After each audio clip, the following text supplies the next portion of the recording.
Market alert. European stocks sharply higher and the euro plummeting overnight. U.S. equities are trading at all-time highs. And strategist Tom Lee says the rally isn't over yet. He is here to explain why. Our guest host this morning is billionaire venture capitalist Gordon Gunn. We'll ask him about consumer trends, the U.S. economy, and his fight to find a cure for blindness. An earnings alert. Dow component Walmart set to report. We're going to bring you the numbers and reaction from the street. The second hour of Squawk Box begins right now.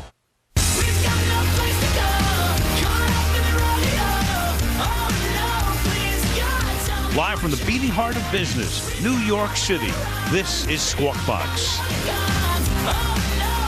Welcome back to Squawk Box right here on CNBC. First in business worldwide. I'm Andrew Sorkin, along with Becky Quick and Joe Kernan. Our top story this morning, a global market rally. You can take a look. Chinese stocks soaring more than 3% overnight.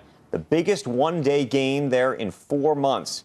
Also, European shares are up sharply following dovish comments by an executive member of the ECB. Benoit Cœur hinted that the central bank could be ready to front-load its current quantitative easing program. Now, that would mean a more aggressive near-term schedule for asset purchases, and the euro dropping sharply overnight. Mr. Kernan's trip to where are you going? Better. Going a lot of places. You're going a lot of places, but a lot of places. It's cheaper for you. You don't want to tell. No, yeah, no. We'll keep that. You've seen what happens. We'll keep it. Yeah, you don't want to get mobbed. You don't want to get mobbed over there. I know it's the paparazzi is very difficult. Wants a piece of clothing, And take a look at the German bond. You're going to be in Germany a little. You want to identify what countries you're going to be in? I'll be in Germany. And given all that overnight, take a look at U.S. equity futures right now. See how the market's setting itself up for the morning. It's looking better after a big day yesterday. Dow looks like it would open up higher, about 53 points higher. The Nasdaq up about 15 points, and the S&P 500 up about 6 points. We've got some other stories that we're following this hour as well. Home Depot's quarterly results out earlier this morning. That Dow component reported adjusted quarterly profit of $1.16 per share. Now, that was 1 cent above estimates. Revenue also exceeded street forecasts. Comparable store sales rose 6.1%. Now, that compares to estimates of 5.7% rise. And then Home Depot also raising its full-year earnings and sales forecasts. On the economic agenda today, housing is front and center. We've got April starts and building permits. That's going to come at 8:30 Eastern time. Housing starts expected to jump by more than 10%. Oh. And then the other story of the morning, Apple scrapping plans for ultra-high definition television sets. They apparently scrapped those plans more than a year ago. That's according to the Wall Street Journal. Apple will focus on creating an online TV service and redesigning the Apple TV box, according to that report. Story coming out hours after Carl Icahn released an open letter to Apple CEO Tim Cook saying he expected to see the company release a TV next year. We've all been expecting a TV of some sort. Now it might not just be a physical TV, but it could be a box of some sort that still has a TV-like Let me tell you function. about some earnings that are out. Walmart, Dow component out. It looks like those earnings are a little worse than expected. 103 versus the 104 that the street was expecting in terms of earnings per share. Revenue also a little bit light, $114.83 billion versus the $116.2 billion the street had been looking for. It looks like the stock is trading a little lower on this news. Closed yesterday at $79.92, and you can see right now it's down by about 1.1%. This is perhaps the shortest press release I've ever seen from Walmart. It's about 2 paragraphs, or 1 paragraph after about 4 bullet points.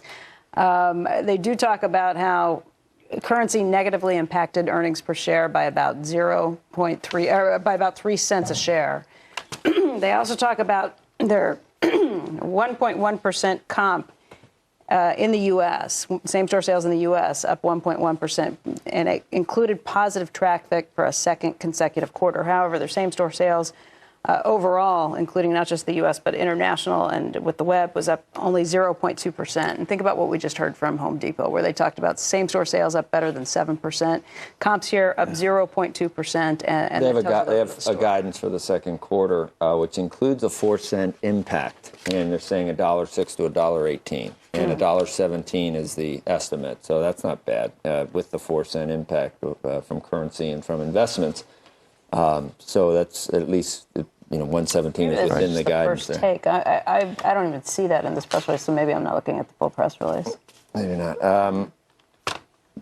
I just like that number though, because we say it so quickly. 114 billion, really 115 billion in a quarter. 115 billion in a quarter, but then they make 3.3 billion, so you can see that It's not like it's not a high margin it's not business. Alibaba margins.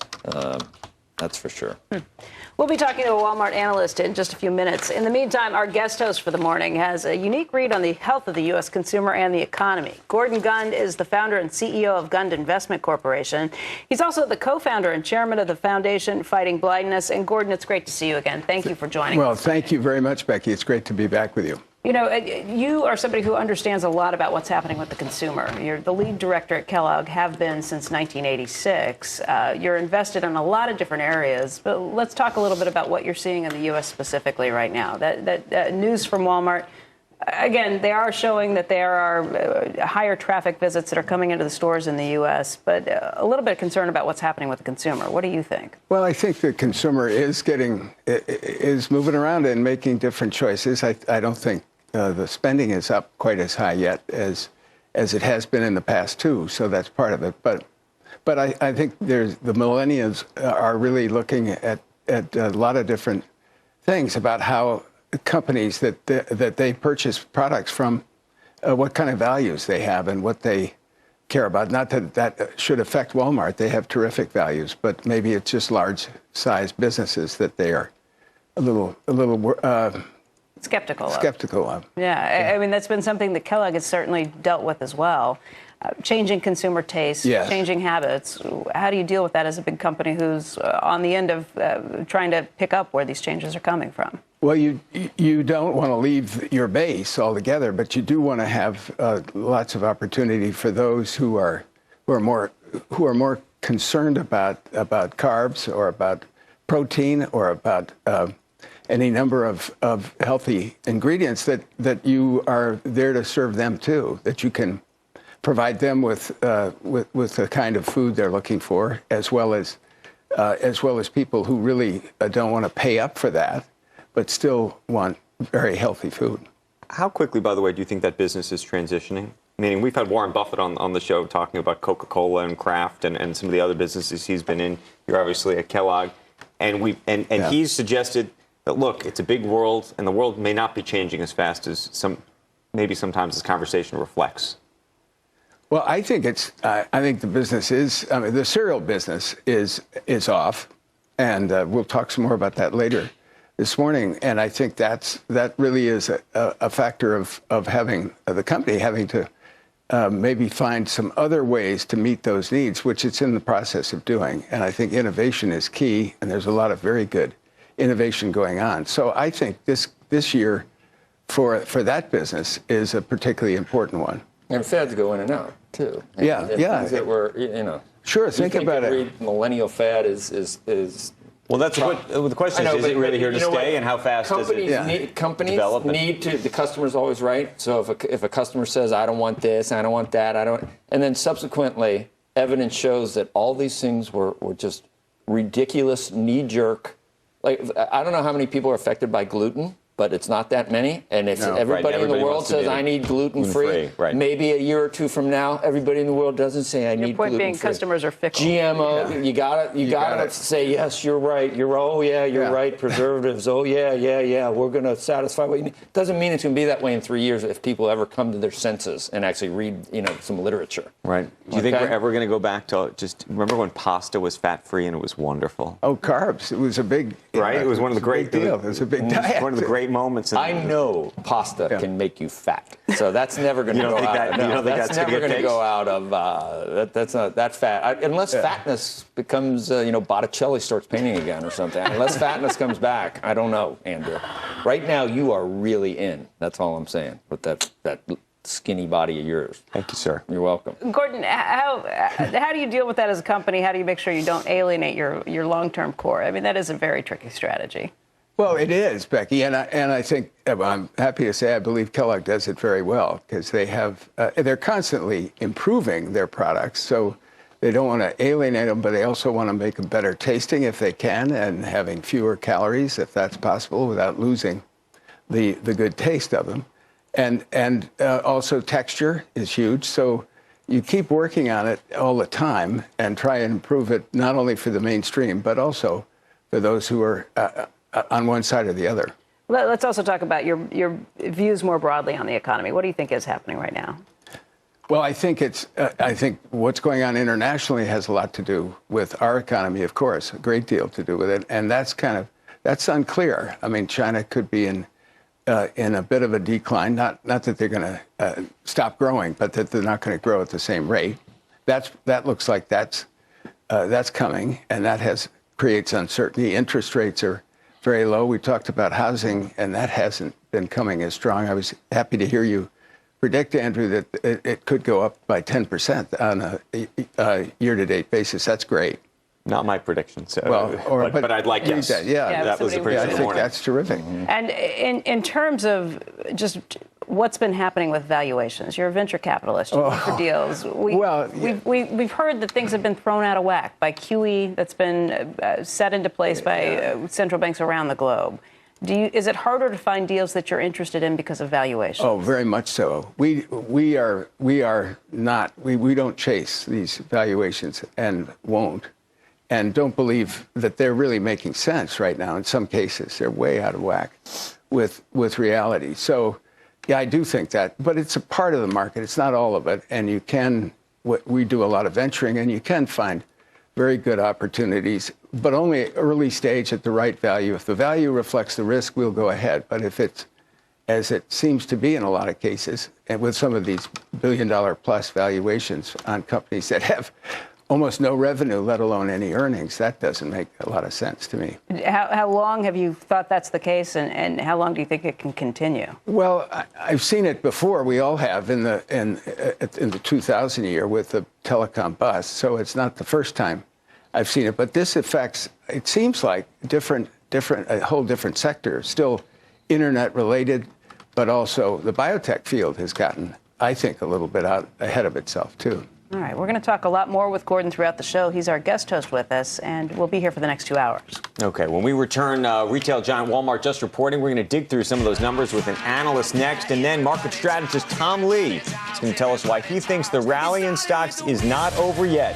We're going to talk to the advertising executive behind some of this year's favorite Super Bowl commercials as well. The CEO of Leo Burnett Worldwide is going to join us on set in just a little bit. We're back in a moment. Take me to your love shack. Mama's always got a back. The great bond rotation still going or slowing down? Click here. Is the Fed pushing down stock prices? Click here. Economy, but not these bold investments. Page 50. It's a bold approach to value equity investing. And the Fed doesn't need to continue to taper their easing. The best thing to do. The simplest way to allocate assets. Watch video. Alternative investments. 8 steps Or bullish or not, your thoughts.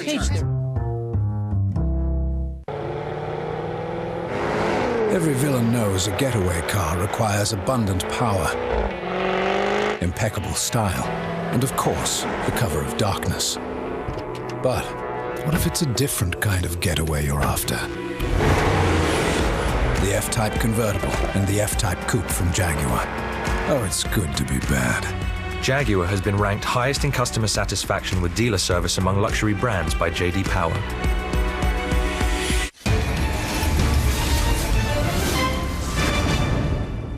CNBC Tuesday night is deal night. It all starts with 2 hours of Shark Tank back to back. I can easily make you millionaires. Then The Prophet checks up on past deals. Wow, look at this place. The good. I never met anybody like you in my life. The not so good. If you were me, would you stop putting money in this business? And the downright ugly. I haven't been paid for 3 years. Shark Tank at 8 and 9, and an all-new The Prophet tonight at 10. I'm grateful. CNBC. This is my dad, and he's an advertising executive. Hi, this is my mom, and she's an algebra teacher. What would your child say if you never received your degree? Kickstart your career by finding the right college for you at Degree Solutions for free. And did you know that college graduates can make more than those with just a high school diploma? I'm really proud of you, Mom. Call Degree Solutions. 800-423-5371. 800-423-5371. Are you a man over 40 and feeling tired, losing muscle, have less romantic drive? Then call now for the Ageless Male free testosterone giveaway. Every man who calls will receive a free 30-day supply of Ageless Male. Ageless Male has ingredients clinically shown to increase free testosterone levels, and that supports muscle health, boosts romantic drive, and supports energy metabolism. Call now. Call 1-800-841-3609. That's 1-800-841-3609. For OnDeck.com today.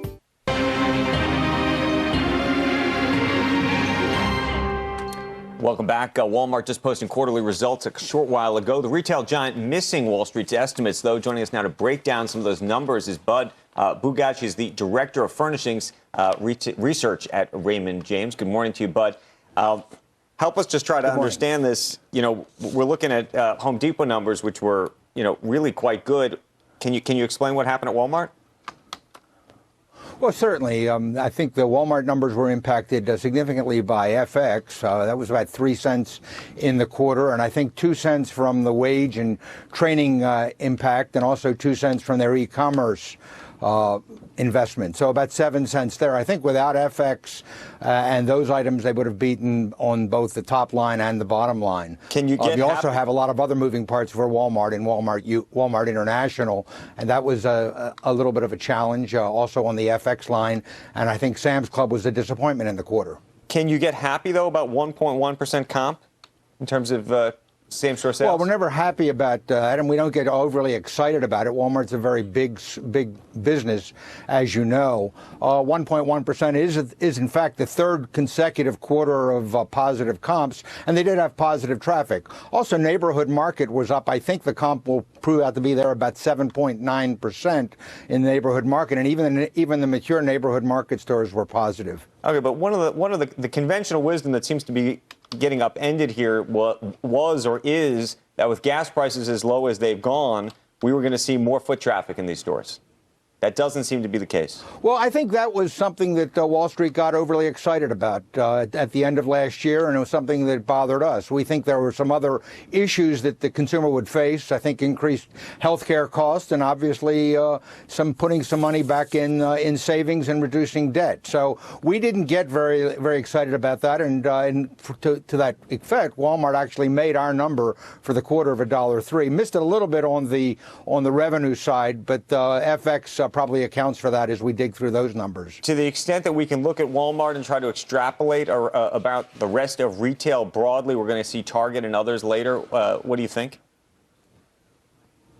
Well, I really can't. I think it's very hard to extrapolate that. And I think what we're seeing is retail, obviously with the retail numbers that came in just in the flash, retail's a little bit more challenged. And I think that the Street's getting the wind of that. The valuations, however, are reasonably extended. We're still positive on Walmart as an overweight overweight issue. But overall, we're fairly cautious because of valuation on the retail sector. Okay, but we're going to leave it there. We appreciate your time this morning. Thank you very much. Thank you. When we come back this morning, we'll be talking sports with our guest host. He is the former owner of the Cleveland Cavaliers and former co-owner of hockey's San Jose Sharks. Stick around. Squawk will be right back.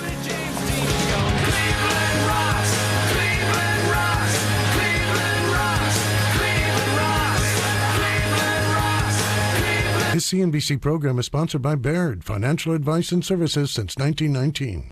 Your love for trading never stops. So if you get a trade idea about, say, organic food stocks, Schwab can help with a trading specialist just a tap away. What's on your mind, Lisa? I'd like to talk about a trade idea. Let's hear it.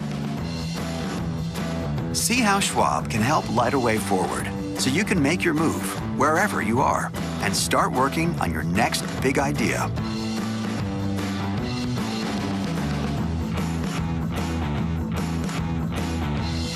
From the moment we get up to the moment we go to bed, science plays a role in our everyday lives. Bayer is an innovation company. We have 16,000 employees in the United States. Our whole mission is science for a better life. So that's why we have this whole program around that is helping people get engaged, excited about science. Bayer has some incredible programs that have impacted education across the board. You know, everybody says, oh, kids don't like science. That's nonsense. Kids love science because it's discovering the world around you. One of Bayer's Voya's core values is very much helping and being involved with the community. People who work for us go out, reach out, work in the community in our Making Science Make Sense program, helping kids understand the passion and the excitement of science, helping them educate, helping them learn more. It's part of what we do. Over the last 2 decades, we've reached 20,000 teachers and hundreds of thousands of students with the Bayer Making Science Make Sense program. In fact, I believe the power of the work that Bayer has been doing going on 20 years is to bring to the forefront some of the issues we need to pay attention to. It is to develop the kinds of sort of really fundamental programs that help us change the way we teach science to do it more effectively and to bring other people into the program. When I get a chance to go into the classroom and see a kid's face light up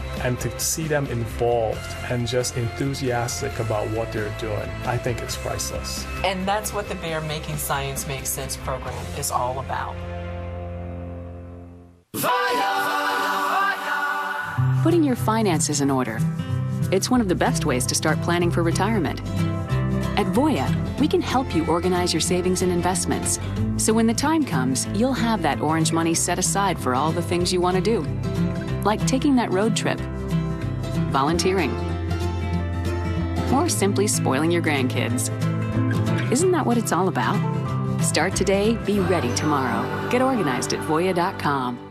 By popular demand, all of CNBC now on your Android smartphone. Every daytime market move, every primetime program, live streaming and video on demand. Download the free app, available now at Google Play.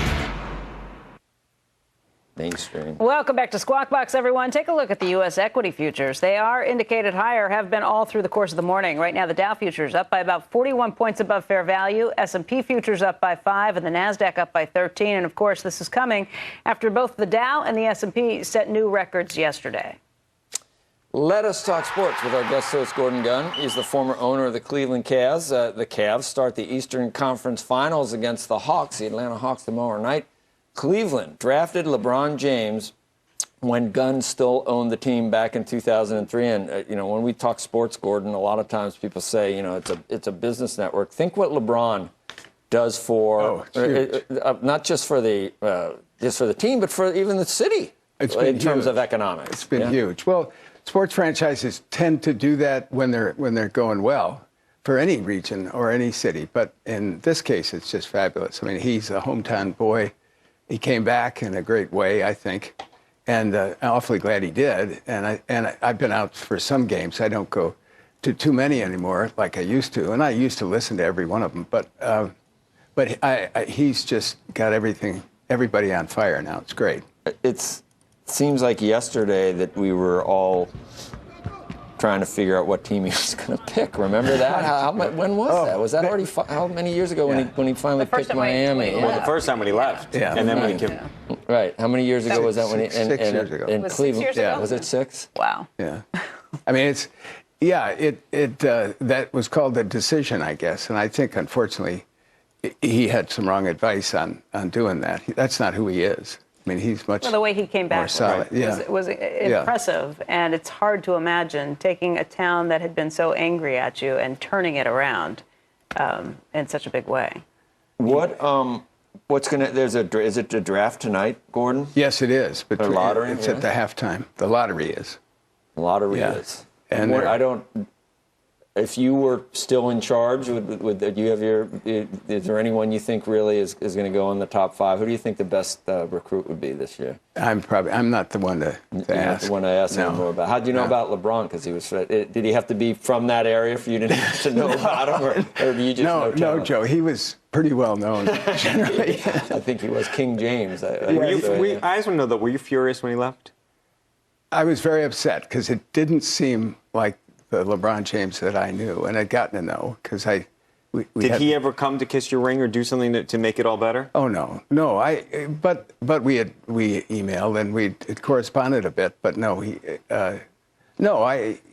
knows that I think very highly of him, and I believe he's a great leader.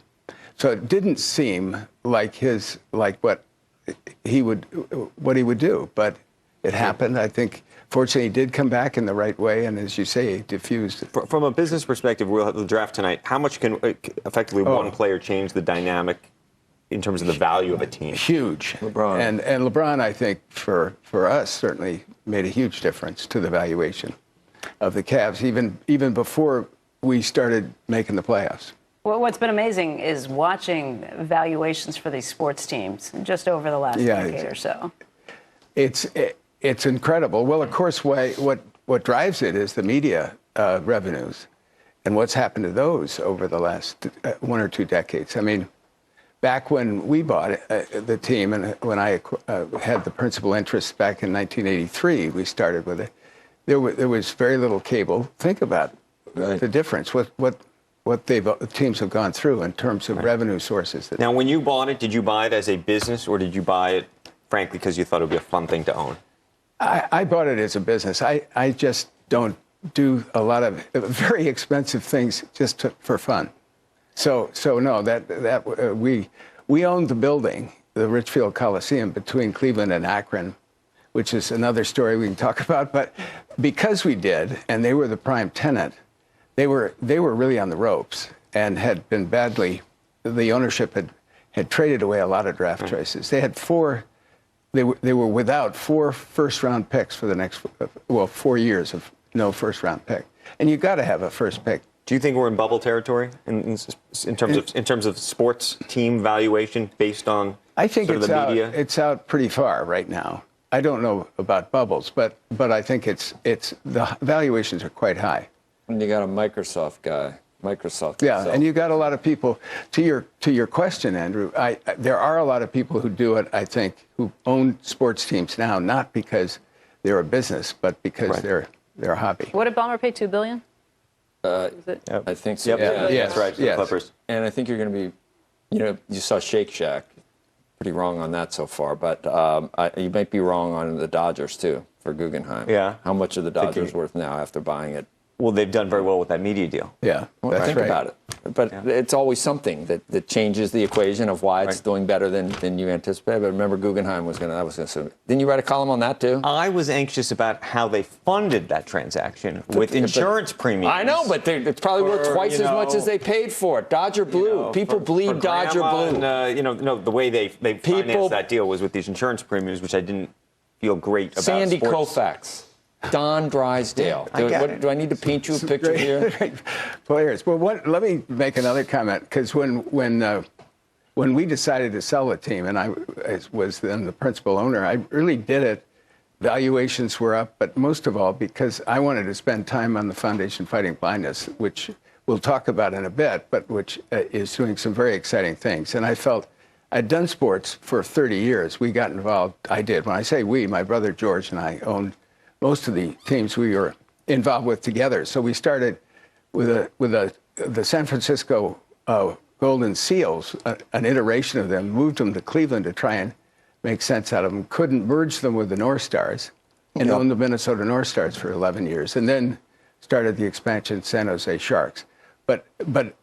So we'd been at it for 30 years, and I wanted to really help push the Foundation Fighting Blindness across the finish line, and happily we're getting there. Yep. We're going to talk more about that in just a little bit. Yeah. All right, coming up, stocks reaching all-time highs. Strategist Tom Lee says the rally's not over yet. He'll join us right on the set next.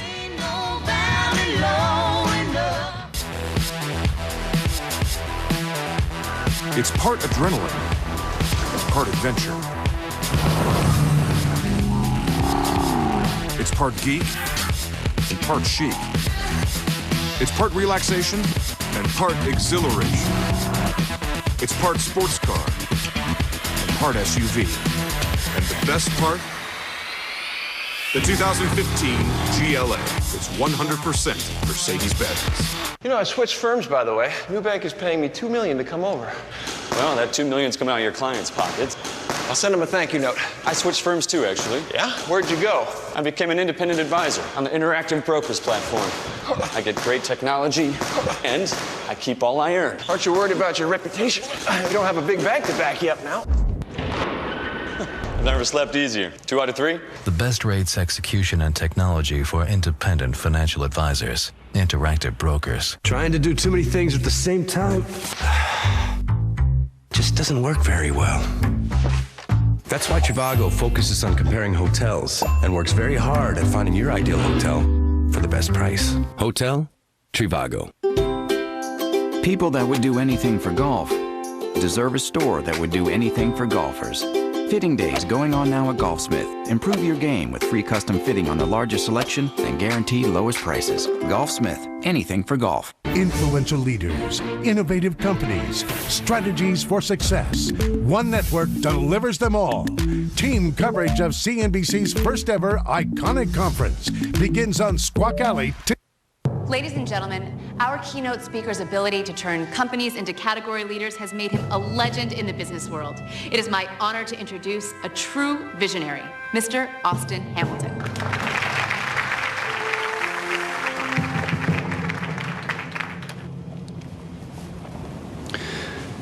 Thank you. I have a plane to catch. Ever wonder where the people with all the answers get all the answers? Ask Markham, accountants and advisors. The goal seemed insurmountable, to find a way to unleash the immune system's power to fight cancer. And we achieved it at Dana-Farber. When one didn't exist, Dana-Farber created a pathway to treat children with rare brain cancers.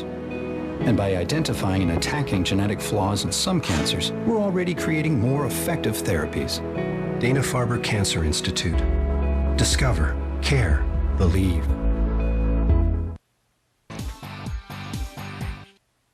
So keep it up, quench my desire, and I'll be at your side forevermore. You know your love. Welcome back to the Squawk Box, everyone. There are two major retailers out with earnings this morning. First up, Home Depot. It reported quarterly profit of $1.16 a share. That was a penny better than the street had expected. Revenue and same-store sales also came in better than expected. It was the opposite story for Walmart, though. It missed by a penny with adjusted quarterly profit of $1.03 a share. Revenue and comp store sales were also below what the street had been forecasting. And check out those two stocks today. You see Walmart down by about 2.5% right now. Home Depot had been trading higher. And exchange is taking precautions like it's 1999, and that's because a leap second is coming. Every few years, an extra second is added to account for a mismatch between clocks and the Earth's rotation.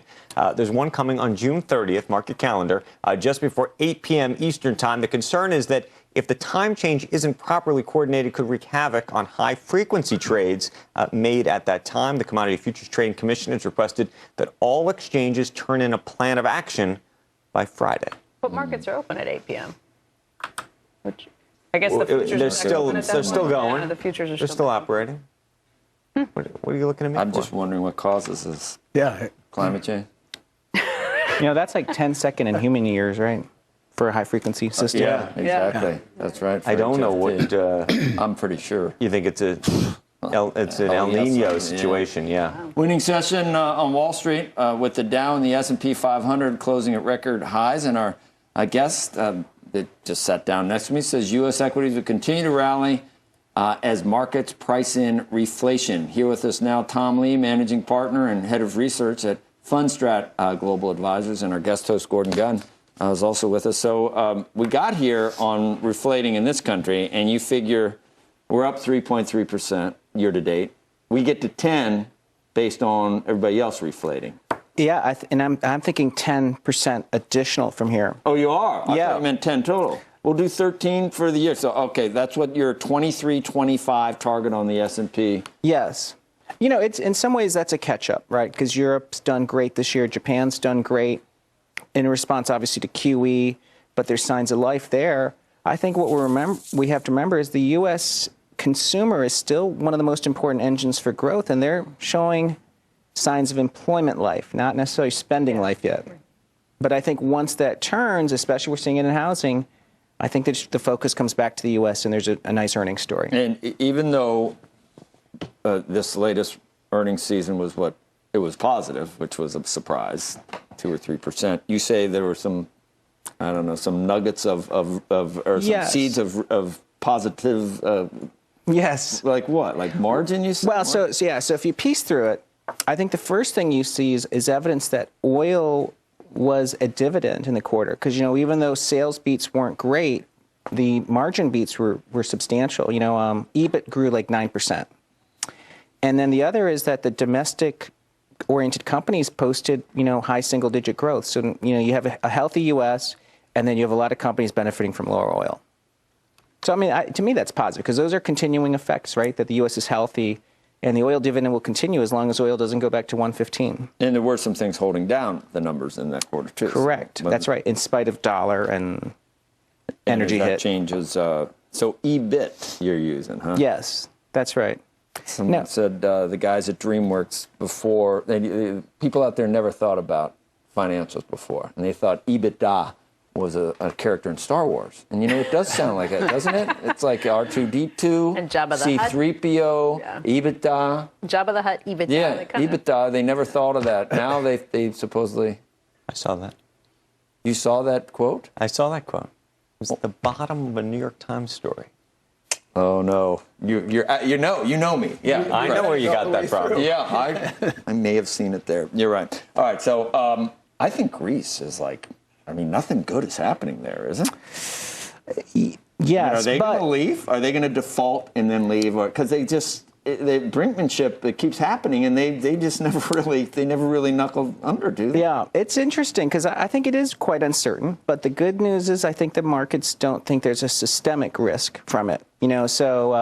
So if somehow that were to happen, I don't think we have the calamity that we. I still see certain. I don't know. You read websites that are financial websites, and they say, "Could Greece, if it goes, could that be the next Lehman Brothers?" They always say Lehman Brothers, and I they love to ask the question, right?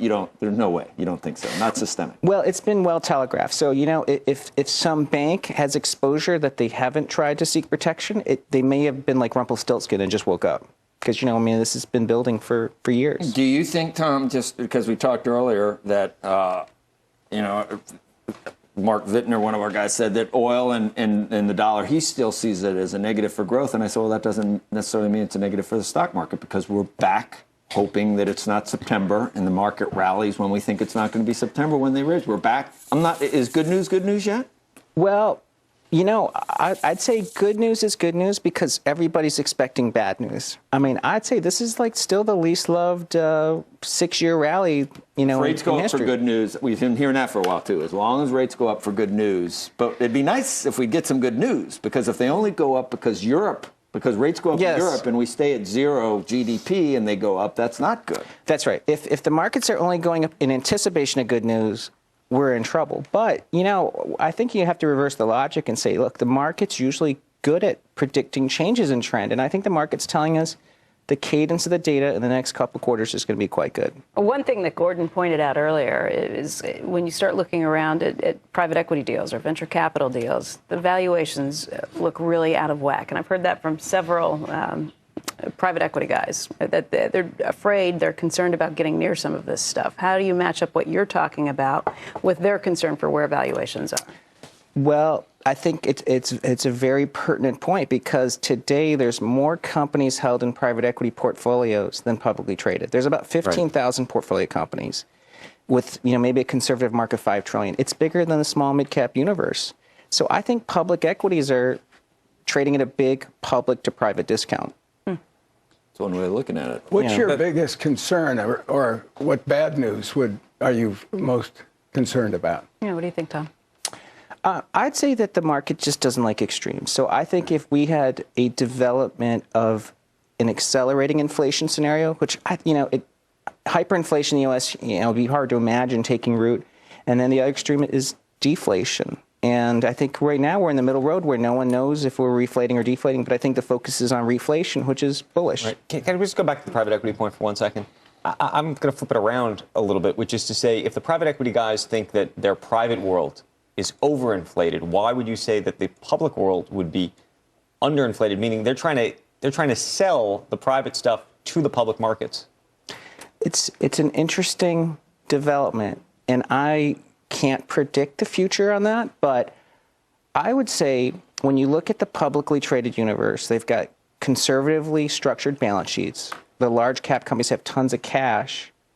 Maybe the exits for the private portfolio could end up being, instead of an IPO, selling it to a large publicly traded blue chip, and and maybe it's at a discount. I mean, I don't know.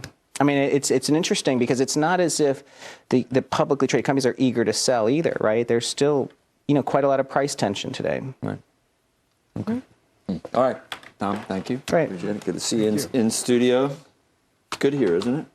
It's nice to see you. Yeah, it's great to see you. I'm close, and I love this location. Yeah. Okay, coming up when we return, we're going to talk advertising. Leo Burnett is an ad firm with huge clients like Coca-Cola, Procter & Gamble, and GM. You may remember the firm's McDonald's commercial from the Super Bowl, inviting select customers to pay for their food with calls to mom and family hugs. The company's CEO joins us next.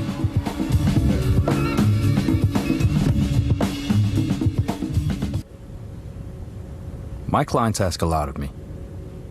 I get that. But what they really want is for me to find new investment opportunities. So I better know the people who are creating those opportunities.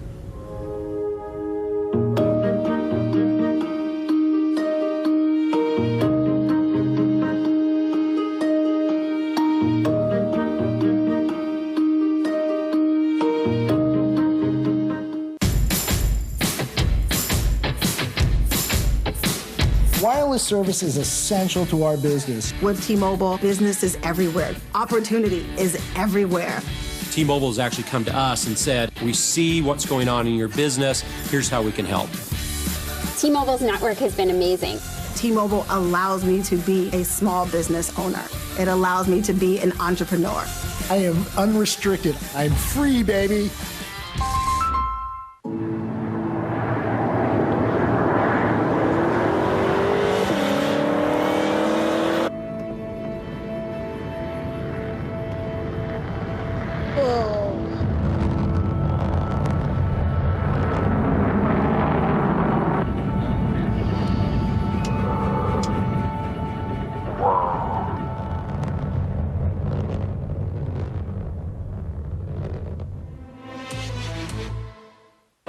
We live in a pick and choose world.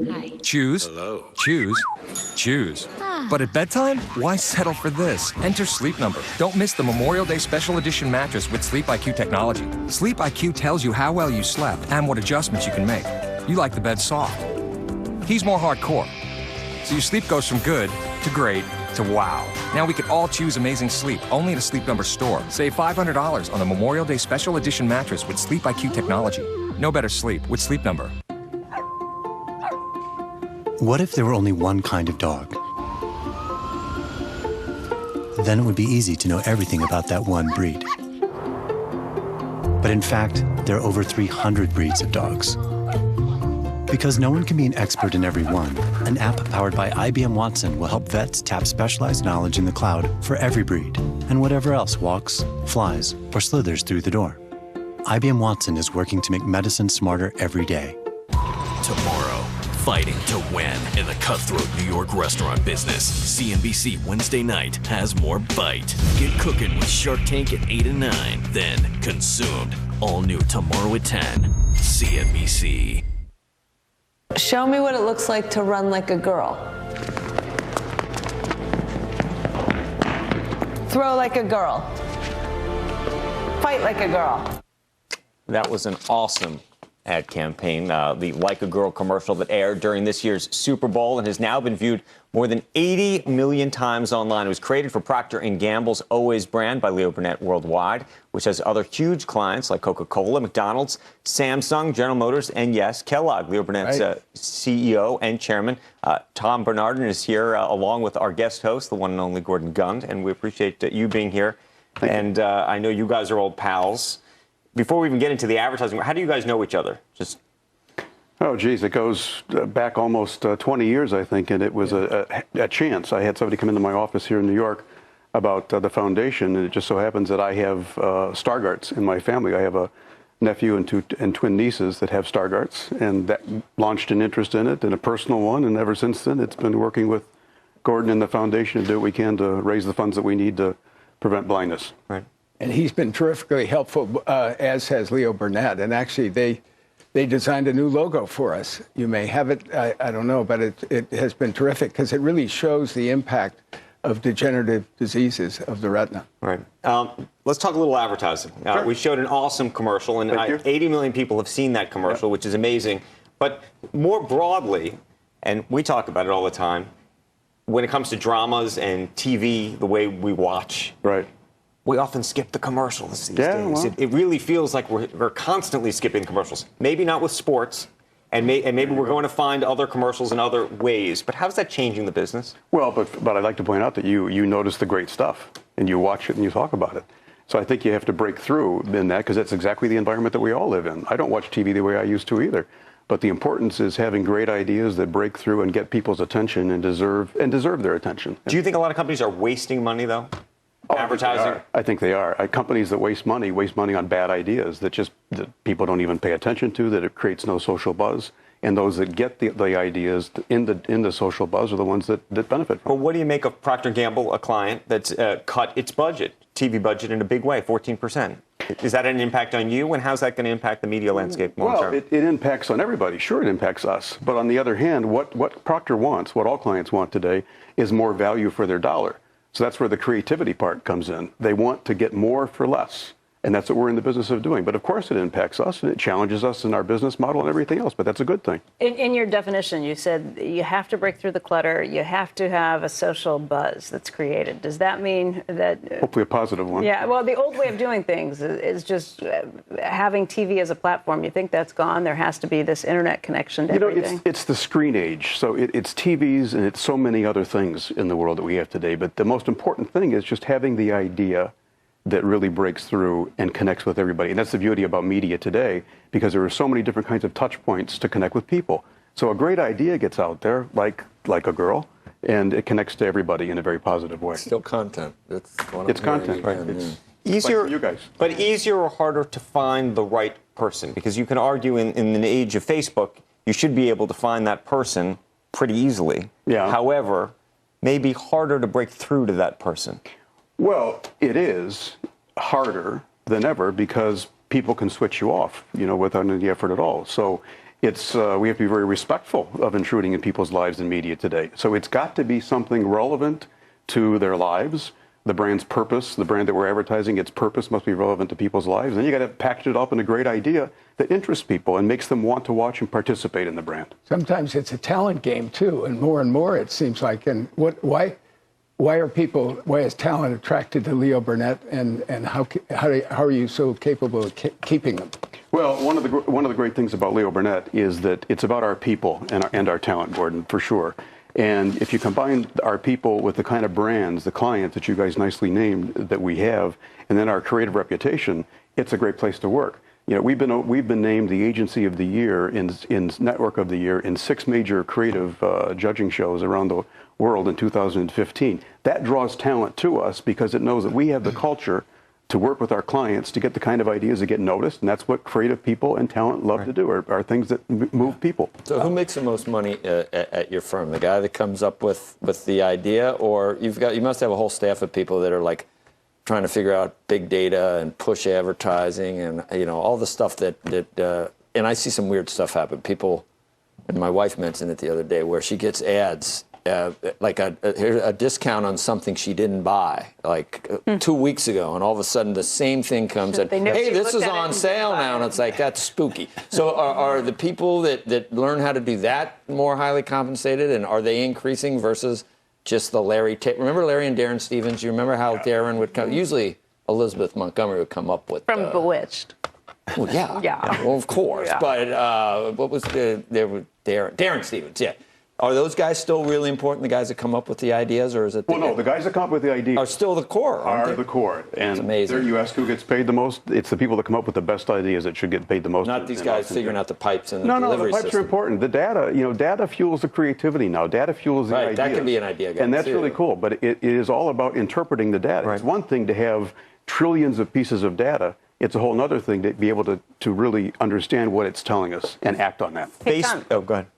Oh, just very quickly, the canary in the coal mine. Advertising has always been like the canary in the coal mine, understanding where companies feel comfortable putting money, where they're willing to double down. What can you tell us about just the global economy based on what you're saying? Well, the global economy, as we've heard, in this segment already, is looking positive, particularly in the U.S., but it's not on fire, really anywhere. And I think that it's never a return to like it used to be. I mean, people that are waiting around for that, I think have just missed what's going on in the world. There's going to be challenges, particularly globally, in every major market at some given time. So I just think this is the new reality that we're dealing with. But overall, it seems to be turning a positive trend, but really slowly, not as quickly as everybody would like. Real quick, we got to go Facebook versus Twitter. Twitter ever catch up? Oh, it certainly will. It certainly will. I think it probably could, yeah. Okay. You see how I That's a big question in the marketplace about whether. And who knows, really, but it's anything is possible in this day and age. The only advertising show I could think of was Bewitched. That's how I appeal to millennials. That's how I keep it current. Bewitched, not. Did you not watch? Did you watch the finale of Mad Men? His mother-in-law, Not Derek, yet, Daryl. because I watch when I can. He's calling the wrong. So I'm going on and watching it like everybody else does. Are you a Mad Men aficionado? I am. Okay. Okay. Well, we won't spoil it. I saw the premiere. You saw the premiere of Mad Men. I saw the very first one. But I get asked which one of the characters am I like, and of course I always say none of them. Thank you very much. Smart answer. Good answer. Tom, Gordon, thank you. Let's show that I think we have a logo that you developed, which we're going to show in there. I love this logo too because what it does, it says both things. It says what we're trying to prevent. I did, Larry, too. The Foundation for Fighting Blindness, right? And also what we're trying to restore. So just the fact that it fades in and out to me was a very important aspect in developing that logo for the foundation. Thank you for coming by. Pleasure. Thank you. You bet. Thanks, Gordon. When we come back, an update from our guest host on his quest to raise $100 million to fight blindness. And later, take a beef patty, you rest it on a bed of Lay's kettle-cooked potato chips, and you top it off with a hot dog. Guess what? This is the latest offering from Hardee's and Carl's Jr. The CEO will be joining us on set in the next hour.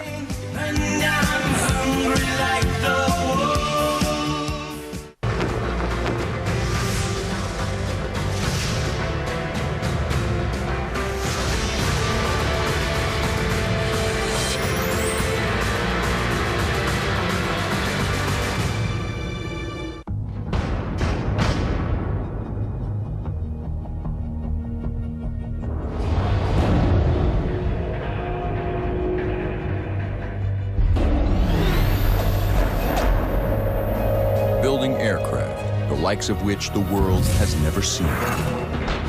This is what we do. That's the value of performance. Northrop Grumman. Automotive innovation starts right here with a control pad that can read your handwriting, a widescreen multimedia center, and a head-up display for enhanced driver focus. All inside a redesigned cabin of unrivaled style and comfort. The 2015 C-Class, at the very touch point of performance and innovation.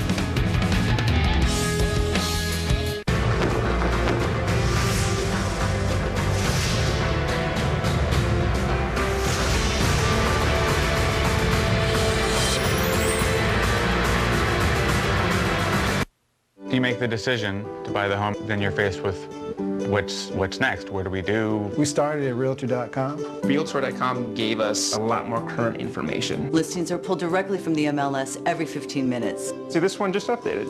Once you've gone through all of that, the realtor makes it happen. We worked with a realtor that really knew the area. And he knew the market. When you have someone who has the expertise, it makes it so much easier. Realtor.com and Realtors. Together, we make home happen. I am the trusty co-pilot. The moving part that moves all 2,000 parts. I am the translator who interprets the road. The permission to take the scenic route and the guide that gets you there safely. I'm not just any tire. I am a Yokohama.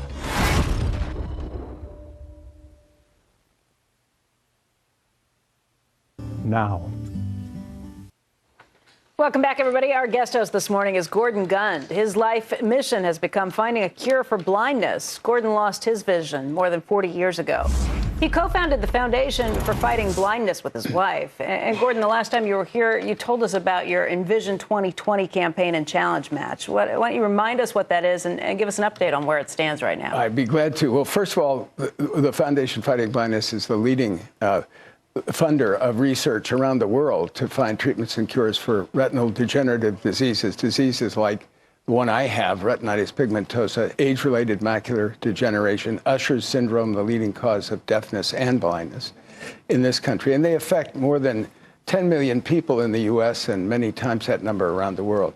And when we started, there was almost no research being done when I lost my sight, and very little known about the retina and about these diseases. And so we had to populate the field with people, first of all, very good basic scientists and clinical researchers, and got going very fast with that.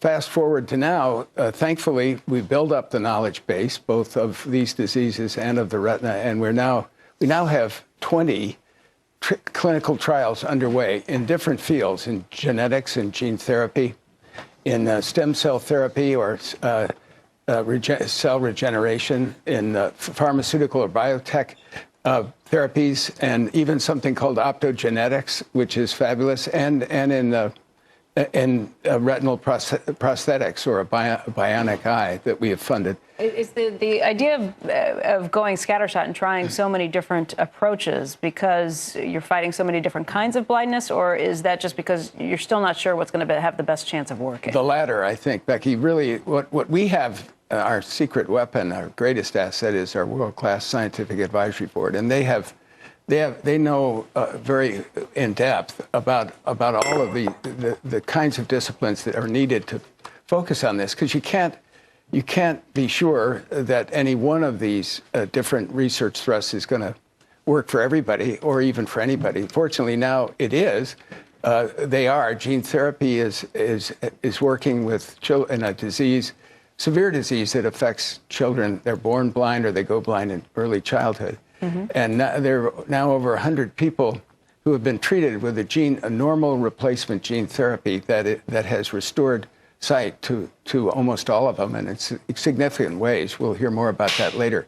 But because gene therapy can work only if you know the gene mutation, and then you got to be able to deliver the therapy to the place where it's needed. That's one form of treatment. I think stem cell therapy is going to be very important, where you can make a person take a person's skin cell or blood, a cell from their blood, the DNA, and change it into a pluripotent cell that can then be turned into a cell of the retina, one of the photoreceptors. So there's a way. That's the holy grail, and that's coming fast. And there's a couple of trials going on. Right. We have someone from well, that's the gene Spark therapy, on, which will be great. And then there are a lot of novel medical therapies that slow it. So the match. Should I go ahead? We're gonna come back to that definitely. As soon as we take a quick break. Coming up, Kellogg's CEO John Bryant joins us next. Stick around. We'll be right back. We start things each and every day. Partnerships that change the face of a marketplace. Movements that take us all forward. We see things in ourselves, in others, in the world. We build things like trust, foundations, and futures. We make capital markets more efficient and grow economies around the globe. This is who we are, and this is what we do. NASDAQ. Ignite your ambition.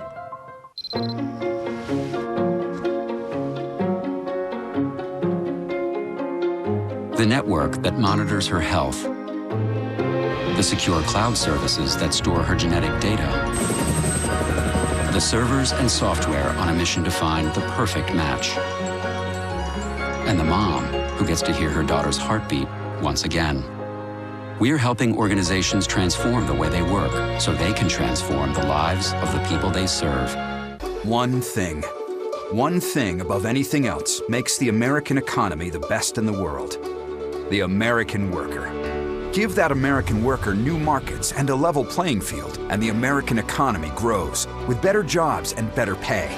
Trade Promotion Authority is the key to open markets and stronger rules for American businesses in today's global economy.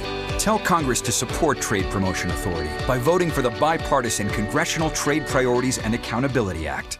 When I travel to Miami, I want to lay out by the pool, maybe have a massage, and not have to leave the hotel. When I travel to Miami, I need to be connected, and I want a place to grab breakfast before my meetings. And I want the best of both worlds, and it should be affordable. Trivago gives you a side-by-side comparison so that you can decide which hotel is right for you. And because Trivago compares prices from more than 150 websites, you can be sure to find the best price for your ideal hotel. Hotel Trivago.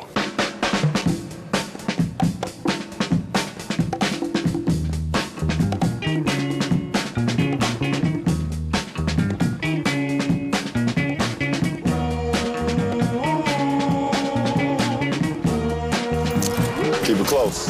You got it, Mr. LeBron James.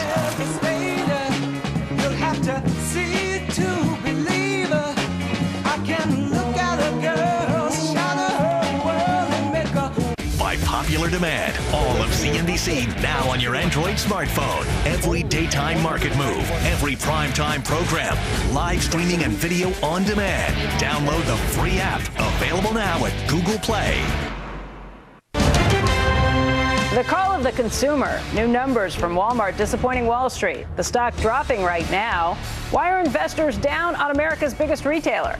A Squawk newsmaker. Can Tony the Tiger make this American company great again? Kellogg CEO is here to tell us how he's turning around the cereal giant. Plus, streaming with your friends. If you're sharing a Netflix account with a buddy, you are not alone. And now the company and its competitors are taking notice. The final hour Squawk Box begins right now.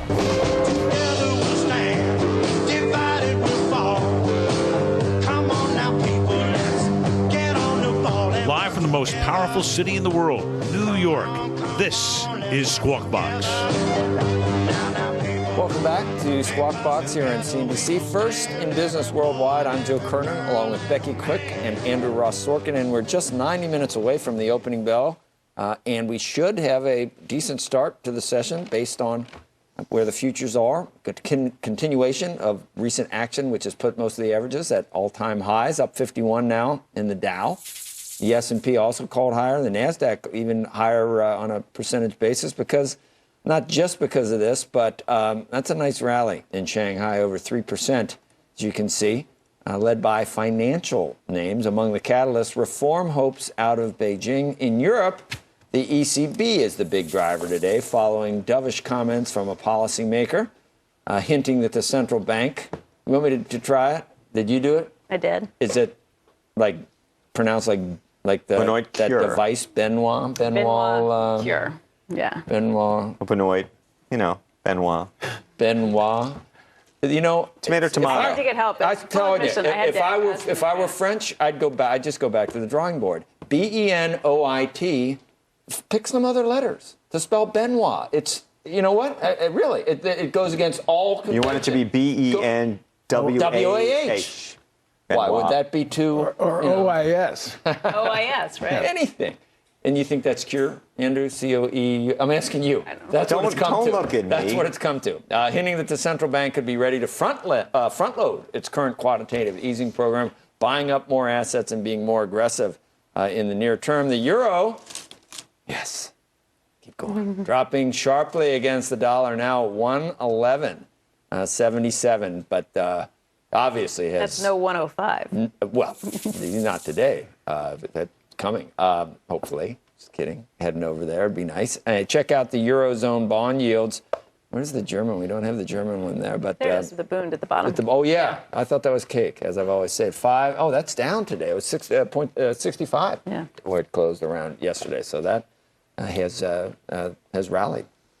Two major retailers out with earnings this morning. Home Depot beating the street. You've got earnings and revenue and same-store sales all coming in better than expected.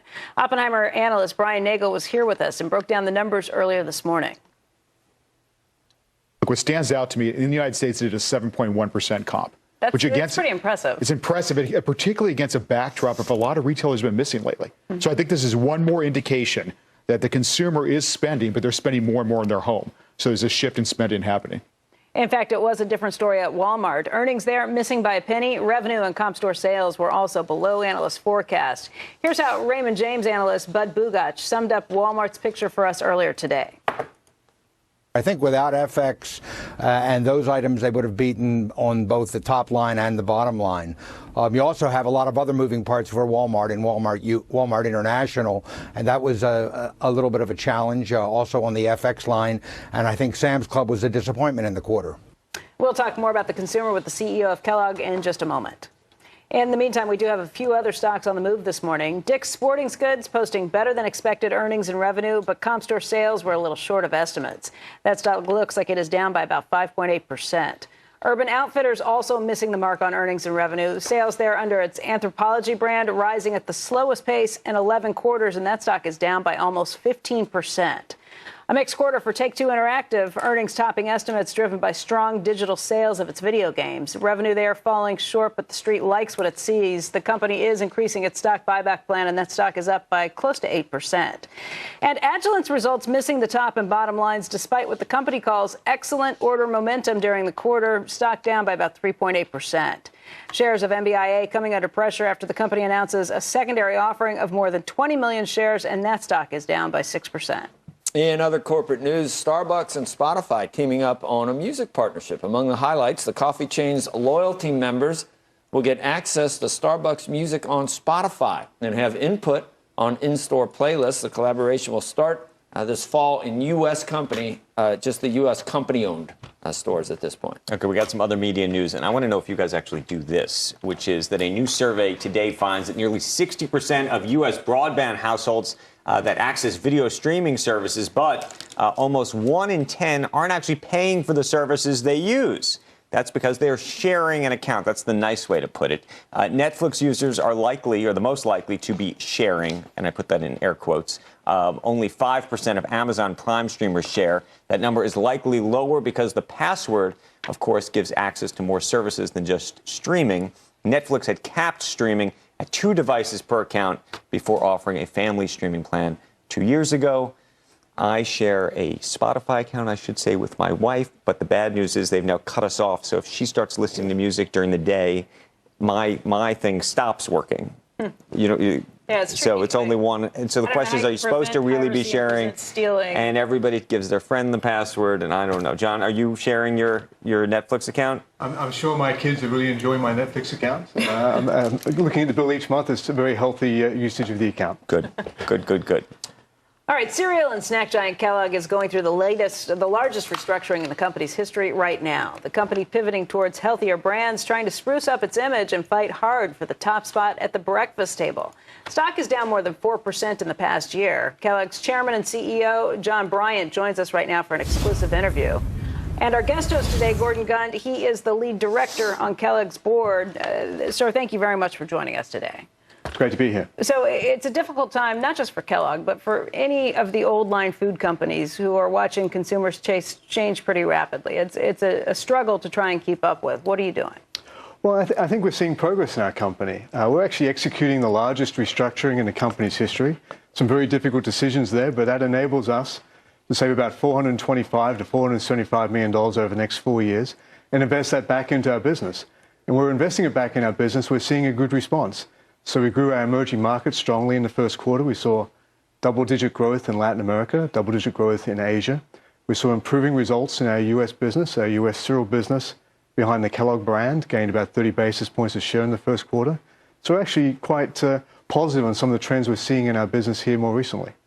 There was just a story yesterday in the Wall Street Journal that pointed out that Target recently called in many of its suppliers, yourself included, Campbell's Soup, many others, and said that they didn't want to spend the same amount of money promoting some of these brands that I guess they see as a little old-fashioned, maybe not quite up to snuff with what millennial tastes are looking for right now.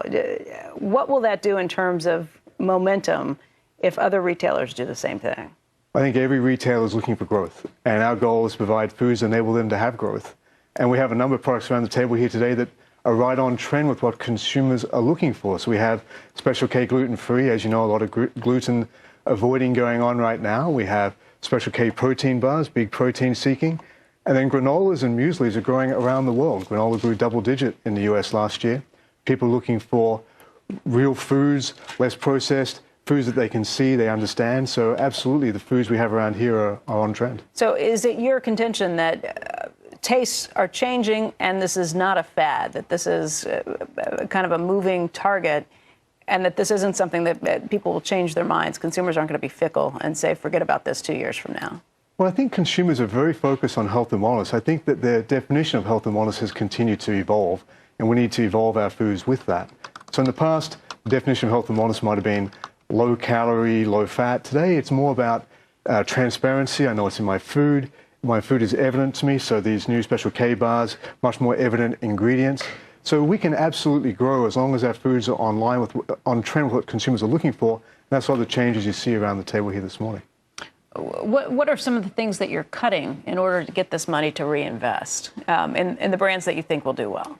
Well, we've had to make some tough decisions. We've made some significant changes to our back office functions. We're going to something called Global Business Services, which is talking about having HR and finance transaction processing much more centralized.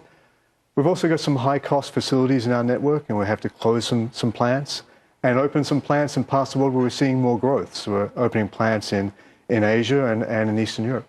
You know, I ask that because people look at 3G, this partnership that Berkshire Hathaway and 3G have when they go after Kraft. And that's the same sort of thing I think that 3G comes in and does pretty rapidly. Do you follow what they do? Do you worry about a company like that? Berkshire Hathaway has said that they are interested in additional targets. What would happen if 3G came knocking? Well, I think 3G has a very extreme cost reduction program. And our goal as a company is to execute this largest restructuring in the company's history. So we think we're taking a very aggressive position there. And we're going to continue to watch very closely what works for 3G and see what can apply for us.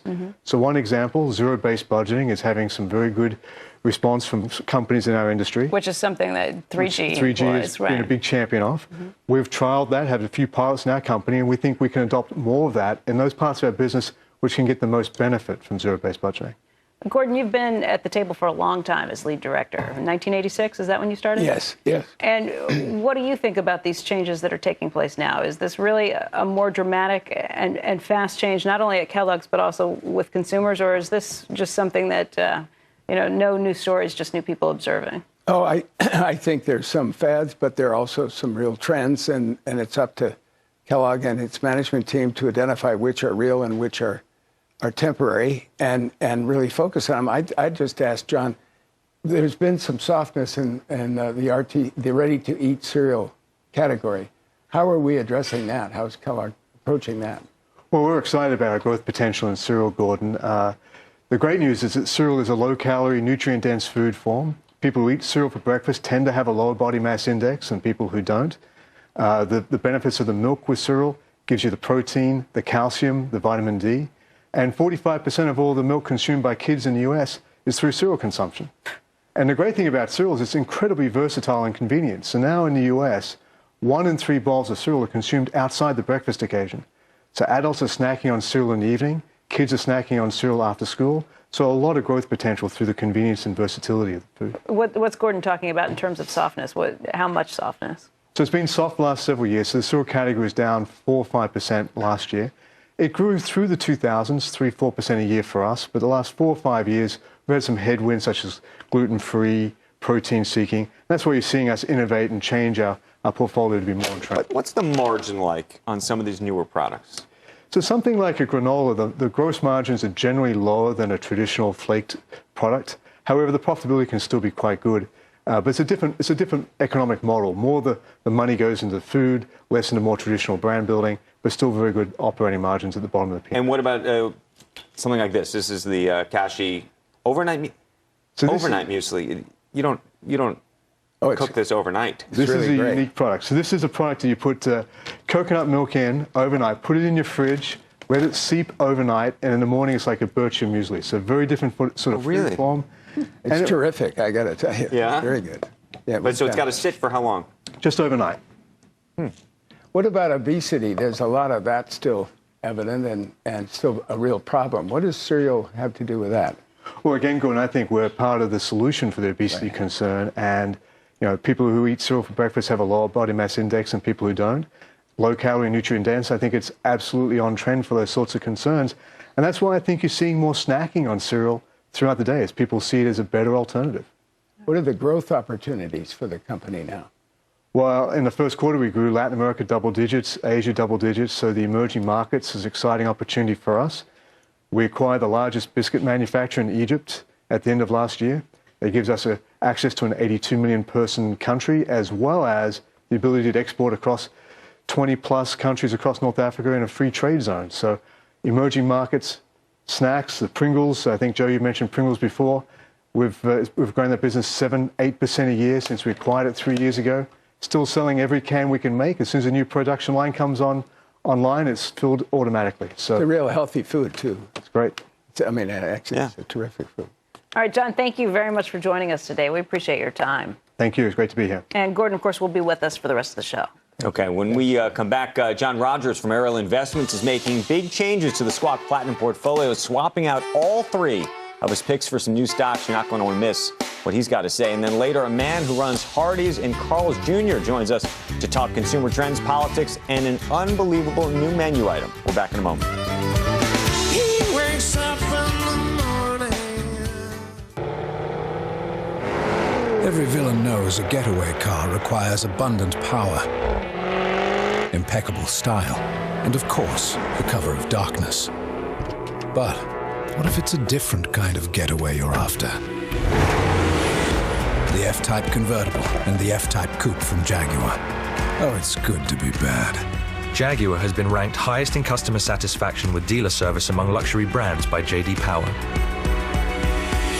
Your love for trading never stops, so open an account with Schwab. And when a market move affects, say, a cloud computing stock you're holding, we can help you decide what to do with tools that help you see how market activity is affecting your positions. So when the time comes to decide whether to scale in or scale out, you can make your move wherever you are and start working on your next big idea.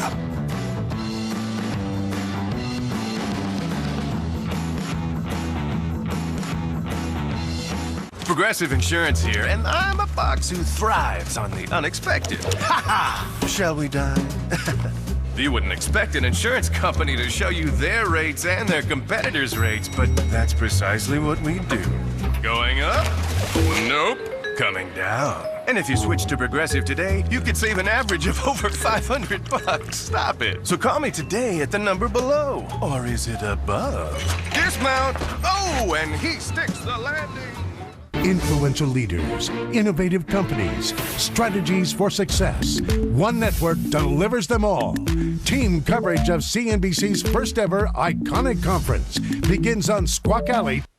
Stop paying expensive repair bills now. When you own a car, SUV, or truck, sooner or later it will break down. Just one transmission job could cost over $3,000. A new engine could cost over $4,000. If you own a 2002 vehicle or newer with less than 125,000 miles, a vehicle service contract from CarTection.com could save you thousands of dollars. Call for a no-obligation, risk-free quote now. 800-506-6041. That's 800-506-6041. Hi, this is my dad, and he's an advertising executive. Hi, this is my mom, and she's an algebra teacher. What would your child say if you never received your degree? Kickstart your career by getting more information about college degrees at Degree Solutions. And did you know that college graduates can make more than those with just a high school diploma? I'm really proud of you, Mom. Log on now to startcollegeasap.com. That's startcollegeasap.com. 6481. Welcome back to Squawk Box, everyone. We've been watching the futures, and this morning they've been in positive territory all morning. You can see the Dow futures still up by about 47 points, S&P futures up by just over 5, and the Nasdaq up by about 14.5. Among our stocks to watch today, Vodafone, the mobile phone company, announcing its first quarterly sales rise in almost 3 years, but the numbers still fell short of estimates. Vodafone is now predicting 2016 earnings growth after 7 straight years of decline. Royal Caribbean upgraded a J.P. Morgan Chase to overweight from neutral after an analyst there says that the company will benefit from new ship introductions in more profitable markets like China and the Asian Pacific region. Okay, the Squawk Platinum portfolio is heading into Q2 on a strong note. The portfolio is outperforming the S&P 500 by about 3% year to date so far. Let's take a look at our leaders. Kevin Landis is up almost 33%. You want to be following him. Followed by Louis Navellier is up 23%. Oscar Schaefer up 12%. Jim O'Shaughnessy is up 10%. And Paul Meeks rounding out the top 5 at 9%. Joining us right now, though, is John Rogers. He's the chairman and CEO of Ariel Investments. He's looking to make some changes to get into that top 5. Good morning to you. You have 3 new picks. We're kicking out the old and coming in with the new. Yeah, it's time to have sort of a spring cleaning and freshen up the portfolio. Okay, before we get into who you're adding, let's say, tell us who you're saying goodbye to. Well, I know that one of our favorites that we just are lightening up a little bit on is Kennametal. You know, they're a very, very good industrial company, a new management team, and we still like them a lot. MTS is also the industrial side, but as you know, the economy has been sort of a little sluggish here lately, and some of our industrial companies have continued to lag. And I think there's a third that we're missing. That's true. Well, you know, we've decided to switch to Lazard, and we feel like that's one of our favorite names right today, and really think it's extraordinarily undervalued, and that's why we want to make this change today. So, okay, so we're adding Lazard. Then you have International Speedway, which you're adding. Exactly. You know, they're the largest NASCAR track owner in the United States. Really, it's become a business that is just growing very, very rapidly now as the sort of the lower income consumer is starting to spend again, being able to travel more effectively with the lower oil prices. We think that's going to really help the revenues in NASCAR. Okay, now I'm fascinated by your third pick, which is KKR. Explain. Yeah. Well, we just met with the management team recently. They have over $99 billion under management. I've been fortunate to be on a number of investment committees, and everybody's putting more and more money into alternatives. Private equity continues to be a great place to invest, and we think they're best positioned to benefit from that. And at the same time, they're really diversifying more into real estate, energy products, really having a full suite of private equity types of alternatives for institutional customers and some retail customers also. One of the conversations we had this morning with Tom Lee was whether actually the private equity market, given that we don't always know the true valuations, but he was arguing that the private equity market might be overinflated. Where do you stand on that? We don't think so. We think that there's still a lot of value there with these extraordinarily low interest rates, these historically low interest rates. We think that companies can finance these acquisitions, and there's a great, robust public markets to be able to sell their prior acquisitions. So we think it's really a sweet spot. And again, more and more people are following that Yale model, putting all of their money into all the different asset classes, and so we think that KKR will be a beneficiary of that movement. And just to circle back on Lazard, which you mentioned at the beginning, you're adding them. That's a play on M&A. Exactly. As you know, we watch CNBC every morning, and you guys are always announcing more and more mergers. Monday, Merger Monday, and Lazard being a worldwide brand really benefits from that phenomenon. Okay, we're going to leave it there, John. Thank you. For the three new picks. We will see where they go. A reminder, you can go online to CNBC Pro on CNBC.com. You can track all the picks of all of our Platinum portfolio managers in real time, and you can read their exclusive analysis there. Got a Merger Monday and a Takeover Tuesday and a something Wednesday. Well, we got Wedding Wednesday. Wedding Wednesday. Thursday. Friday. I'll think of something. Give me a commercial break. For you. You love this stuff. I know. Give me a commercial break. We'll come back. Got one for Friday. What do you have for Friday? Is it dirty? No. Ooh. It's an F. Okay. Coming up, a car crash at 221 miles an hour, and it's all caught on tape. That video next. Plus, tonight's episode of The Profit takes a look at the past investments. We have markets in talking about some of them. Some have been great, some not so great. We'll get a sneak peek at some of the big successes and also some of the failures after the break. This CNBC program is sponsored by Payden & Regal, offering global investment solutions. Here at TD Ameritrade, they love innovating, and apparently, they also love stickers. What's up with these things, Victor? We decided to give ourselves stickers for each feature we release. We read about 10,000 suggestions a week to create features that, as traders, we'd want to use. Like Social Signals, a tool that uses social media to help with research. 10,000 suggestions? Who reads all of those? He does. For all the confidence you need, TD Ameritrade, you got this.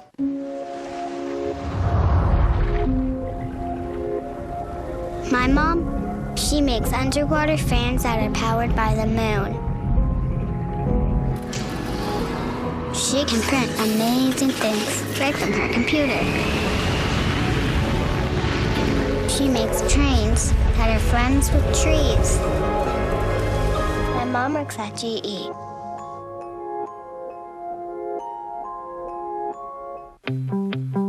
Can't make a dentist appointment when my teeth are ready.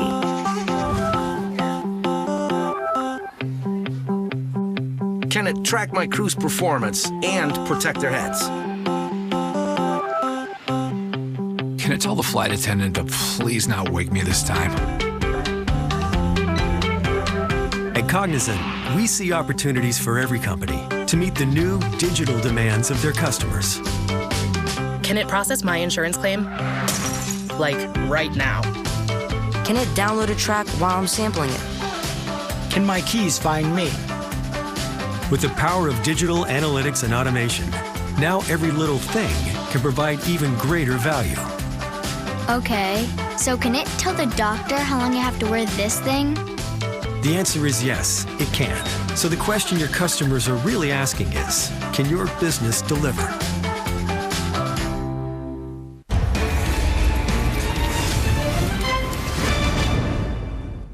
Marcus Lemonis puts up his own money to save failing businesses. When I get involved, I invest my time and my money. I'm 100% in charge. Tonight, see the good. I'm happy. Never met anybody like you in my life. The not so good. If you were me, would you stop putting money in this business? And the downright ugly. I haven't been paid for 3 years. It takes one phone call and I'll end you, problem. Tuesday night is Deal Night, kicking off with Shark Tank at 8 and 9, then The Profit, all new tonight at 10. CNBC. Welcome back, everybody. Entrepreneur Marcus Lemonis has invested more than $20 million of his own money in small businesses featured on The Profit. But when each episode ends, his work is just beginning. Tonight, Lemonis returns to 4 of those companies and reveals which partnerships have flourished and which have floundered. Oh, boy. OK, that sounds like problems. Well, check it out tonight. The Profit airs at 10 p.m. Eastern Time right here on CNBC. Coming up when we return, breaking economic news, housing starts and building permits. When Squawk comes, right back.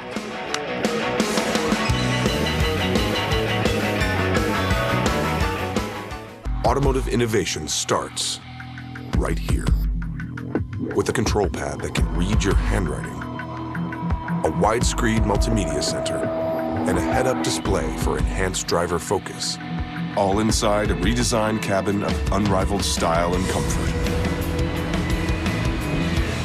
The 2015 C-Class, at the very touch point of performance and innovation. We start things, each and every day. Partnerships that change the face of a marketplace, movements that take us all forward. We see things, in ourselves, in others, in the world. We build things, like trust, foundations, and futures. We make capital markets more efficient and grow economies around the globe. This is who we are, and this is what we do. NASDAQ, ignite your ambition. So, how'd you guys start climbing together? Interactive Brokers Traders Marketplace connected us. Here's new advisor. Can I ask why you didn't go with one of the big banks? I don't trust those guys. I can give them the lowest rates, the best execution, great research, being independent. My only incentive is to help him make money. Good to go. He's lucky to have you watching his back. Oh, you never want your clients to climb alone. The best rates, execution, and technology for independent financial advisors. Interactive Brokers. I think the world's economies are getting better, and soon many of today's winners will have earnings tailwinds from both geography and currency. But these companies don't want to wait. They know they can get something going now. And if the rest of the world improves, hey! New York is a busy town, and nothing can slow you down. And New York Community Bank. There's a full-service banking family in the neighborhood. For over 150 years, the NYCB family of banks has been giving you more. More branches, more ATMs, more banking hours, and more locations throughout New York and New Jersey. Commit to any of NYCB's convenient locations or visit us online at nycbfamily.com. I'm thinking of acquiring a competitor. But profits have been down lately, and I want to turn things around before taking on such a huge project. Am I being too optimistic? Is now the right time? Ask Markham. Ever wonder where the people with all the answers get all the answers? Ask Markham. Accountants and advisors. Off the bat. Vistaprint.com.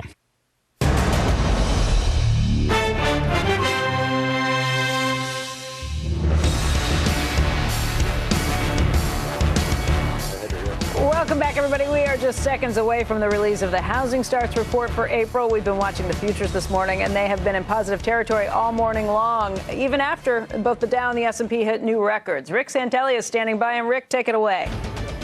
And the April data coming in a bit better than expected on starts. We're looking for 1.01, 1.02 million. We have 1.135 million. And last month was revised from a rather weak at the time, if you recall, 926,000 up to 944,000. So let's see, that's a 20% increase from the revised number to the current number. Let's look at permits. A bit of a different story on permits. Now, the headline number, we're looking for 1.06, so close to these starts. This one came in better at 1.14, but last month, pretty much lateral. And when you look at it in the context of sequential, this is where the rub is. We moved lower. Even though the data was a bit better, we moved from 1.038 down to, 1.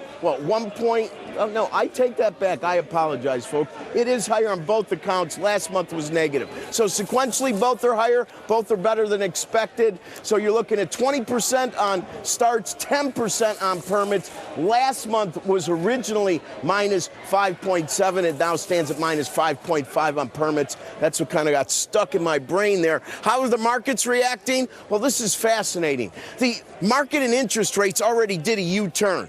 It seems as though Draghi and the ECB are trying to use holidays to get a little bit more demand, pushing yields down, saying, hey, we might all be gone on vacation in August, so we might buy more before that. We might buy more after that. And it definitely helped push yields down here and abroad. But we did a U-turn. We're right back up again. And this data, better than expected, actually, for the moment, makes a lot of sense. Turning yields about a basis point and a half higher than they were when we came in.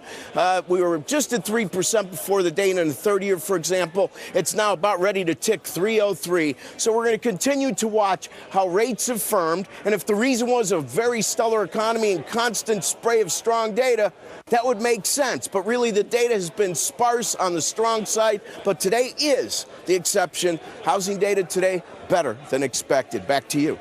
All right, Rick. Thanks. You say sparse. We're going to talk Spark. Spark Therapeutics is racing to find treatment for debilitating diseases using gene therapy, and they've had some pretty remarkable results so far and have moved into phase 3 clinical trials with one of their treatments for blindness right now. You are looking at a video of an 8-year-old patient enrolled in the study. The video on the left shows him navigating through a sight obstacle course before treatment. The video on the right shows him after treatment. Here to tell us more, Dr. Jean Bennett, who is one of the scientists conducting the study. She's also the co-founder of Spark Therapeutics and also the CEO of Spark. Jeffrey Marazzo, also Gordon Gund, our guest host. And we had a discussion earlier this week about companies that have neat symbols to describe what the company does, and Spark has one of those because the symbol is ONCE, once. And that alludes to gene therapy possibly having one treatment enough to actually cure certain diseases. I got that sort of right. It may not always be that way, Jeff, but some of them. Yeah, that's right. So obviously the promise here is by fixing the underlying blueprint of what a cell needs to function properly, you can actually potentially restore, in the case of this young boy, as you just saw, restore their functional vision and do so potentially in a long-lasting effect. And what we've seen in patients like that subject was that over many, many years, we actually see the ability of that improved restoration of functional vision and as well as retinal sensitivity actually maintaining itself. I mean, if gene therapy is correcting a defective gene, it would make sense maybe if it was taken up by a cell that was going to continue to live, it would have that new genotype, right? And so it could Absolutely. Be it is something to shoot for, and it's feasible.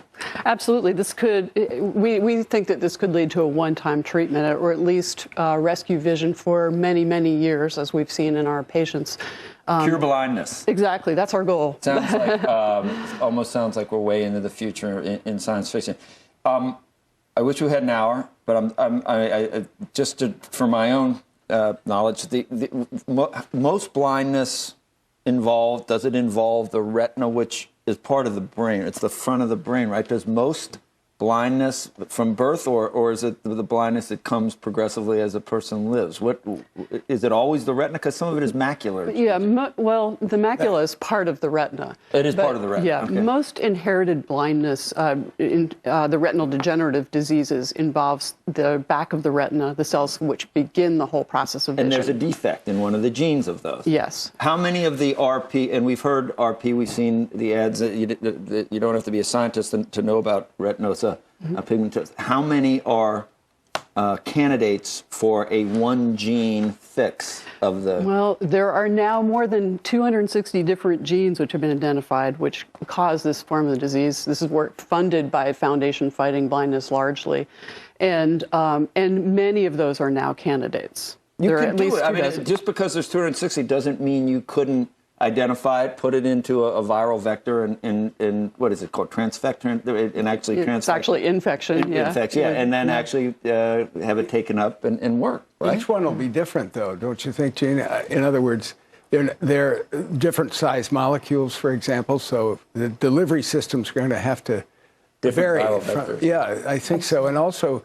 That number of genes that Gene mentioned represents about 60 to 70% of what is believed to be the total number of these diseases that have different genes. So it's not all the way there yet. So, but one of the things about this very exciting treatment is that it represents a real collaboration between not only the Foundation Fighting Blindness and the National Eye Institute, which is funded part of this, and of course the Children's Hospital of Philadelphia and the University of Pennsylvania, so academic, government, not-for-profit, and at last Spark Therapeutics, which is a for-profit company, which is the way these things are going to get to the marketplace in the last analysis. So very exciting way in which this took place. Unfortunately, over many years, as Gene said, it never happens fast enough. And there was some controversy about that maybe some of the effects weren't permanent or weren't long lasting, and it wasn't with your I don't think it was Spark, it was someone else that's doing similar thing. Yeah. Would it matter if you had 3 years later you had to, or 5 years later, if someone had to have a booster shot or something? It doesn't seem like a big deal. Yeah, you have to change your stock symbol, but it doesn't right? It doesn't seem like it. I think the first key point to that, obviously there was some questions about this over the last couple of weeks, and the key point is, one, it wasn't our trials and it wasn't our product. And I think most importantly, one of the things that we've now been able to educate people about over the last couple of weeks is that there's a lot of small details that really add up to big differences in these products and gene therapy. So things, for example, like the formulation of the way we put our product together. We showed in some preclinical studies you could lose up to 80% of your product on a needle if you didn't actually formulate it in a certain way. And we were doing that, whereas others were not doing that. So those details really matter. How difficult was it to find all 260? I'm sure they're not all on the same chromosome, even, are they? Oh no, they're all over the place. All over the place. It sounds like it sounds very difficult. Obviously, but that work's already been done, right? Now the rest is... Well, the work's been done to identify, as Gordon was just saying, been identified what we think is maybe 60 to 70% of the root causes. What we're doing and what you just saw in that video was actually just one of those genes, right? So our first work is just fixing... It was specific to that child. Specific to that child.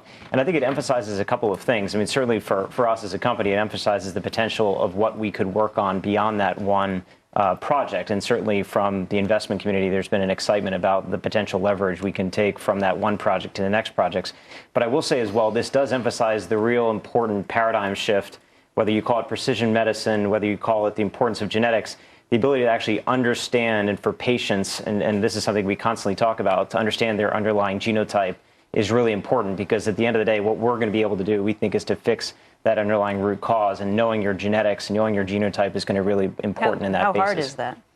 It's actually, I mean, today, over the course of the last 15 years, that cost and time to actually sequence a gene or identify the underlying gene has come back to literally... Do you need to put, does the gene that's taken up need to be in the same location it was, or can it just go anywhere and just express the protein? It needs to be in the cell, which manifests in the disease. cell, but it doesn't need to be in the exact part of the chromosome. No. In fact, this does not integrate into the chromosome. That's an advantage. It doesn't even integrate into the chromosome. No. It stays in the viral vector and it's expressed that way? It stays in the nucleus of the target cell, which you can only do in the retina, because that's one of the few organs, because the cells are not dividing anymore, so it's not diluted out. See, that's right. I was wondering about that, because somatic tissue, you can't necessarily put a new copy in and have it be expressed in all the... Exactly. Right, but for example, we could do this also in something like the central nervous system. We could do it in a place like the liver, where the permanent, you don't have turnover in those cells, and so we're working on those areas as well. It's great. So unbelievable to see the video and cure blindness. It's great. Thank you. Great. Thank you. Thanks for having me. Thank you. Thanks. Get it. Terrific. Yep. Thanks.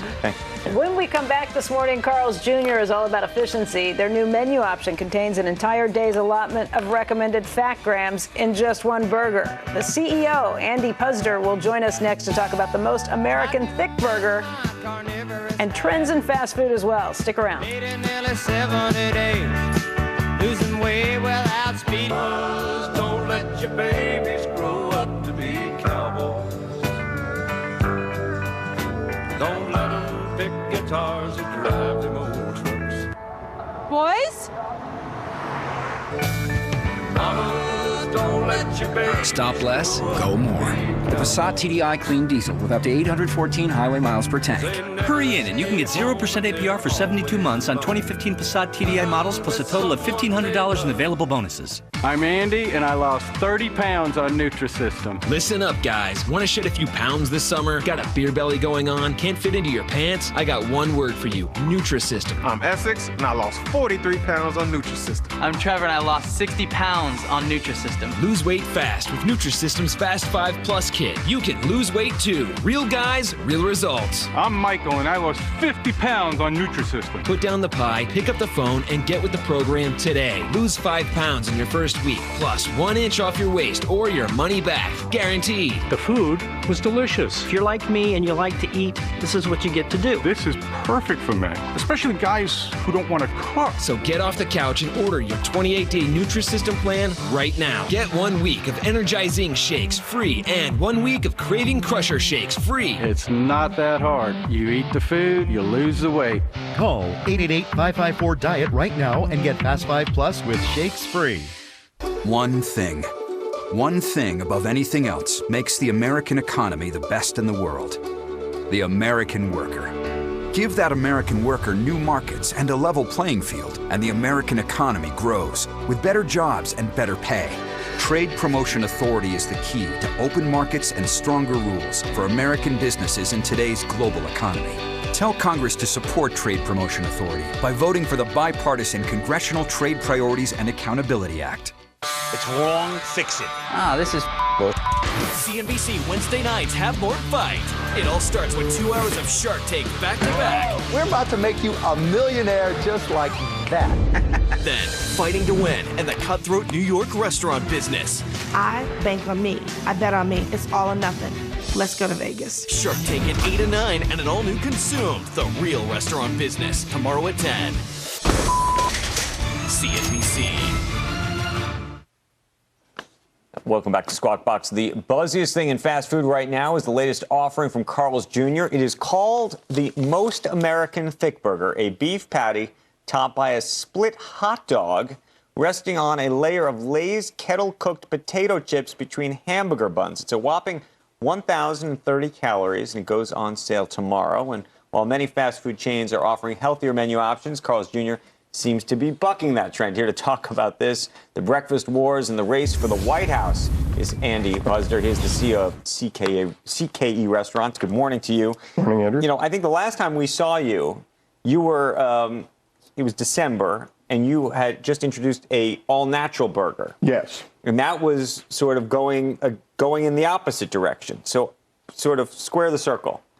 Well, we want to give our consumers what they want. And millennials really have this desire to get what they call clean food. They look where it's sourced. I actually was talking to my 22-year-old son, and I mentioned how many calories this new burger, the all-natural burger, was going to come out with. And his question was, well, where's the meat sourced?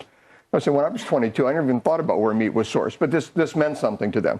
So we've got the all-natural patty. It's still in the restaurants. It's exceeded our expectations on sales, and you can actually get that all-natural patty on any of our products. So if you order, for example, the Most American burger with the hot dog and the kettle chips on it, you can also get it with the all-natural beef patty as opposed to black Angus beef, if that's what you prefer. It's on a fresh-baked bun, too. We bake them fresh in the restaurants.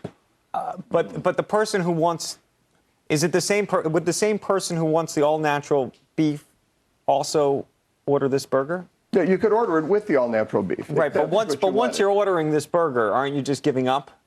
Well, you might be giving up on the rest of it being all-natural. You certainly don't have an all-natural hot dog. And the potato chips, obviously, are, I don't think people would talk about the sourcing of the chips. But if you wanted that, if it was a concern to you that you have that all-natural beef, you could get it with the turkey burger patty, too, by the way, and reduce the calories. What do you see going on with the customer? Because we seem to have this sort of disconnect. We just had a conversation, a couple minutes ago about Kellogg's and what they're doing and moving, away from carbs and this and that. We've had conversations with Warren Buffett recently about, the future of Coca-Cola and Kraft. And now we have, your natural burger on one side and then the burger that has 1,000 some odd calories on the other. Well, like I said, the young people don't seem to be as concerned about calories. So the fact that it's a lot of calories isn't a big concern to them. They want to know where the meat was sourced from. And the fact that we use black Angus beef and that we use fresh leaf lettuce and that we bake the buns in the restaurant all has relevance to them. And we want to, we obviously, like any other company, we want to be responsive to what our consumers are demanding. So we have turkey burgers because people wanted less calories. You can do a low-carb burger because we use whole leaf lettuce. We don't use shredded lettuce. So anytime you've got consumers demanding products in a certain way, we try and adjust to that. And all natural was just that. By the way, it's a delicious burger. I eat it all the time. It's whether it's all natural or not. When you say low carb, is that you actually wrap it in lettuce? Yeah, we since our burgers are so big, it's not you can't wait till we have one here in New York so you guys can go try it. But well, don't try and open it on the Upper West Side. But anyway, when we collar wrap them, so they're wrapped in a paper, right? And so we can do low carb style. We can do it with no bun by using whole leaf lettuce because we don't use shredded lettuce.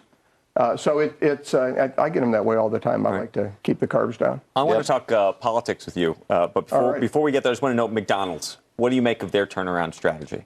Well, McDonald's it's horrible. They suck. They're come to Carl's.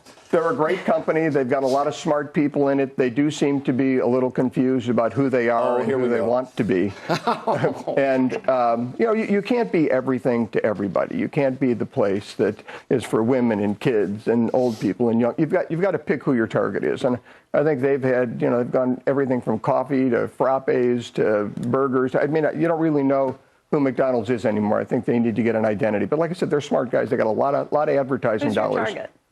Young, hungry guys, 18 to 34-year-old males, is our marketing target. But it's not a laser beam target. It's a target that reaches a lot of people. Like I've got a son, when he was 12 or 13, he didn't want to eat where the clown, the king, or the pigtails ate. He wanted to eat where his big brother ate. So he wanted to be a young, hungry guy. I'm 64. I want to be a young, hungry guy. You haven't had a Western bacon cheeseburger with an onion ring and the sauce? Oh, you really haven't? Well, seriously? We'll have to get you one for sure. How about some fried zucchini sticks? Nope. You've never been to Carl's Jr.? No. Do you know who Carl's Jr.? Remember Carl? I know the story, yeah. Remember the dude? Yeah, he's gone now. No. Great guy. You still got the Western bacon cheeseburger We do, absolutely. with the onion ring, right? Yep, absolutely. Couldn't get. You showed up with absolutely nothing, didn't you? Today. Well, we do have a truck in town. If you guys want lunch, we'll see if we can arrange to bring some over here for you. I know we're nearby. We're hungry now.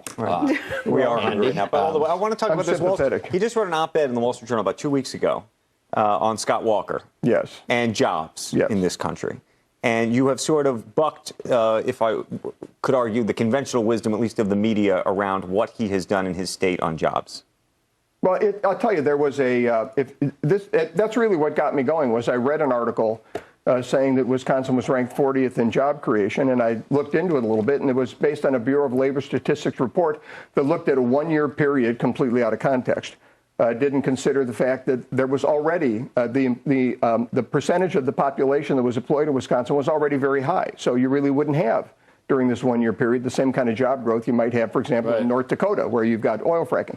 So I went back and looked at the numbers during the time period that Scott Walker was governor, and it turned out that the employment population ratio had improved, and it improved at a faster rate than the national rate, and it started out higher than the national rate. That the unemployment rate declined more significantly, and that the labor participation rate, the all-important labor participation rate, not only declined less over this period of time, but over the last year it had declined, it had increased, while unemployment had decreased, which is exactly what you'd love to see at the federal level, which we never see at the federal level. So the state had actually done extremely well with respect to all of the metrics. And in the state rankings, comparing state to state, it had improved against the other states in every one of these significant rankings. He so won just 3 completely elections in 4 years in a blue state, a completely blue state, which was really the father of unions in 1959, right? Isn't that where of public Very unions? true. And this is a Republican in a Democrat state won 3 elections in 4 years with the all your friends around the country trying to get him to lose. So it was really, the media was like saying, things weren't good last week, he's a terrible governor. Well, if you look over the 4 years, the results have been incredibly good, better than probably any state. You want these things to be accurate? It would be nice. It would please. Real quick before you go, minimum wage. Yes. There's a lot of companies that are now seeming to, they're raising wages on their own. Are you doing the same? Well, everybody has to raise wages because everybody else is raising wages, which is exactly how they should go up. The market should drive wages up. As there's more demand for labor, you'll find businesses paying more for labor. It's just like any other commodity. It's supply and demand. Absolutely, everybody's going to get anywhere with this guy. You mean instead of wage and price controls, it should be market determined? Yeah, I'm not a big fan of the government telling businesses how to run. If the government could just raise wages. What if you have the smartest people in society running the government, though, which we have right now? Well, which at least they believe that. If that worked, the Soviet Union would have been the most successful economy in the world. You start a sentence, I'll finish it without work, Annie. All right. That's probably right. Yeah. Annie, thank you for coming in. It was my pleasure. Appreciate it. Good to see Thank you. face to face and stuff. Yes. Yeah. We're going to look for that. The truck is coming up 6th Avenue. Is that right? I will have to ask where it is right now. I know it's going to be around here at lunchtime. So. Okay. Coming up, find out what has Jim Cramer fired up this morning next. Could be anything. And don't miss Squawk Box tomorrow. We'll bring you a rare interview with Alex Gorski, the chairman and CEO of Johnson & Johnson. He will join us live at 8 a.m. Eastern. Hi. We're looking for insurance. Let's see who's free. Is your insurance agent trapped? Probably. When agents work for only one company, their options are simply limited. But a Trusted Choice independent agent is free to shop around to find you a better deal. Free to do what's right for you. Find an agent at trustedchoice.com. Your love for trading never stops. So if you get a trade idea about, say, organic food stocks, Schwab can help with a trading specialist just a tap away. What's on your mind, Lisa? I'd like to talk about a trade idea. Let's hear it. See how Schwab can help light a way forward so you can make your move wherever you are and start working on your next big idea.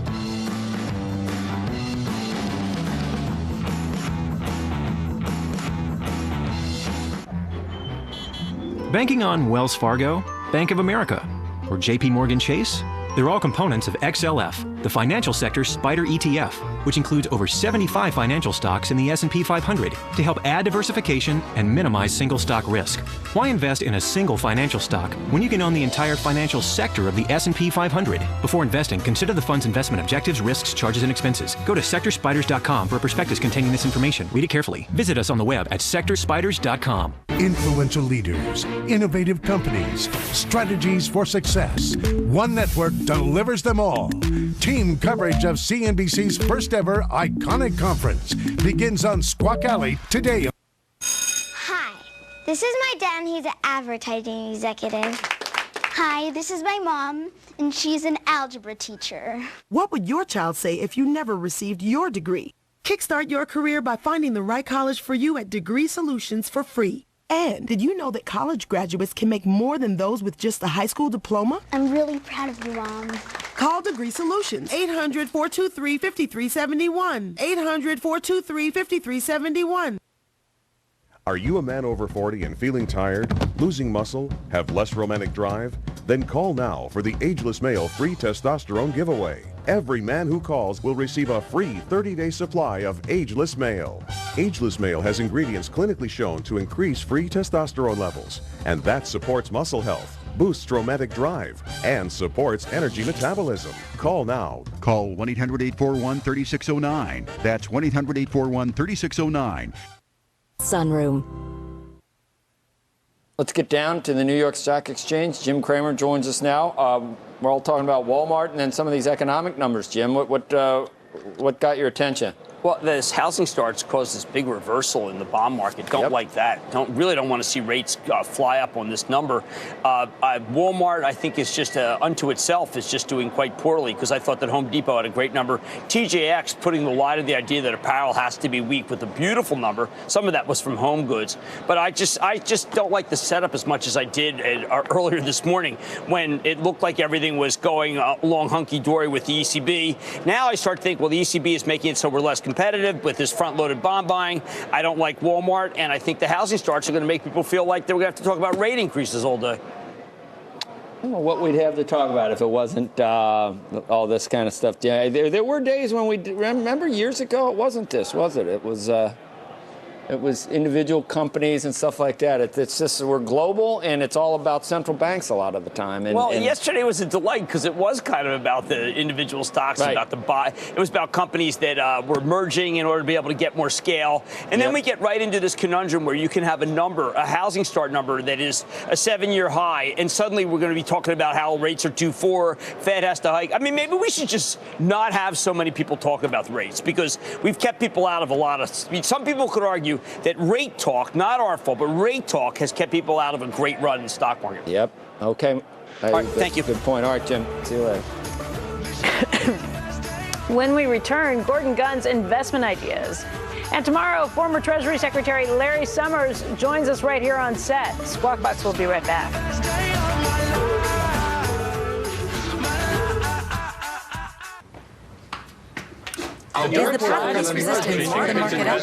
This strategy outperforms in the short term. Can your portfolio keep up with the changing market? Is that a bad thing? See basically on the market. Click here to me. Breaking news. The Fed. Section 1. You should know about your bonds are to come by. Yes. Whichever way the market goes, strategic.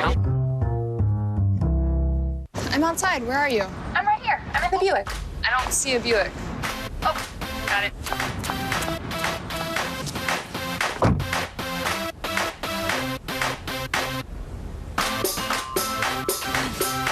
Encore, the expectation-shattering crossover from Buick. Wow. During the Buick Spring Sales Event, pay no interest for 5 years, plus get $750 purchase bonus cash on the 2015 Encore. Some are ready to retire. Some are ready to start a family. All my clients need to be ready for the next step. I know who I can count on for my next step.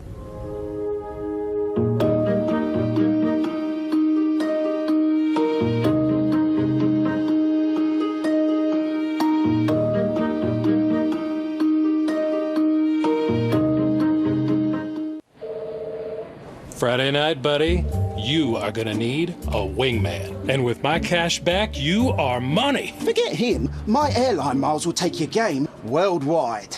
What I'm really looking for is... I got 2 words for you. Rewards.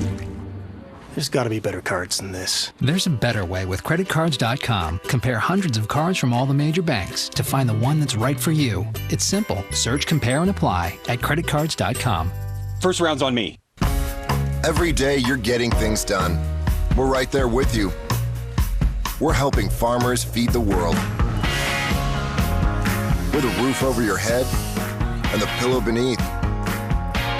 We are fueling your tank and the shirt on your back. Our 60,000 American workers are exploring new ways to keep you moving forward every day. We are Coke. By popular demand, all of CNBC now on your Android smartphone. Every daytime market move, every primetime program, live streaming and video on demand. Download the free app, available now at Google Play. Our guest host all morning has been Gordon Gunn, and we very rudely cut you off, I would say, before the 7 o'clock hour ended. We were talking about your foundation, and you were talking about some of the research that's being done. Well, which is now extremely exciting, and we are delivering on our mission of finding treatments and cures for retinal degenerative diseases. So my wife and I, recognizing this and wanting to jumpstart a campaign, because this treatment trials cost a lot of money, a lot more than laboratory research. So So we issued a match, a challenge match for gifts over $25,000, new and incremental, and hopefully much larger than that. So it's uncapped, of a dollar-for-dollar match for people who will do that, and they can pay it out over 5 years, so by 2021. And so far, we started this about a year ago, and our goal was to raise an incremental $50 million, which with our match would equal 100. Well, so far we've raised about 54 altogether, including the match. So we're at 27 million and counting, and lots of asks out. So very exciting. People can learn about it on our website, fightblindness.org. There's a lot more detail about the challenge match and how it works. Gordon, thank you so much for joining us. Thank It's been a pleasure. That does it for guys. us today. Right now it's time for Squawk on the Street.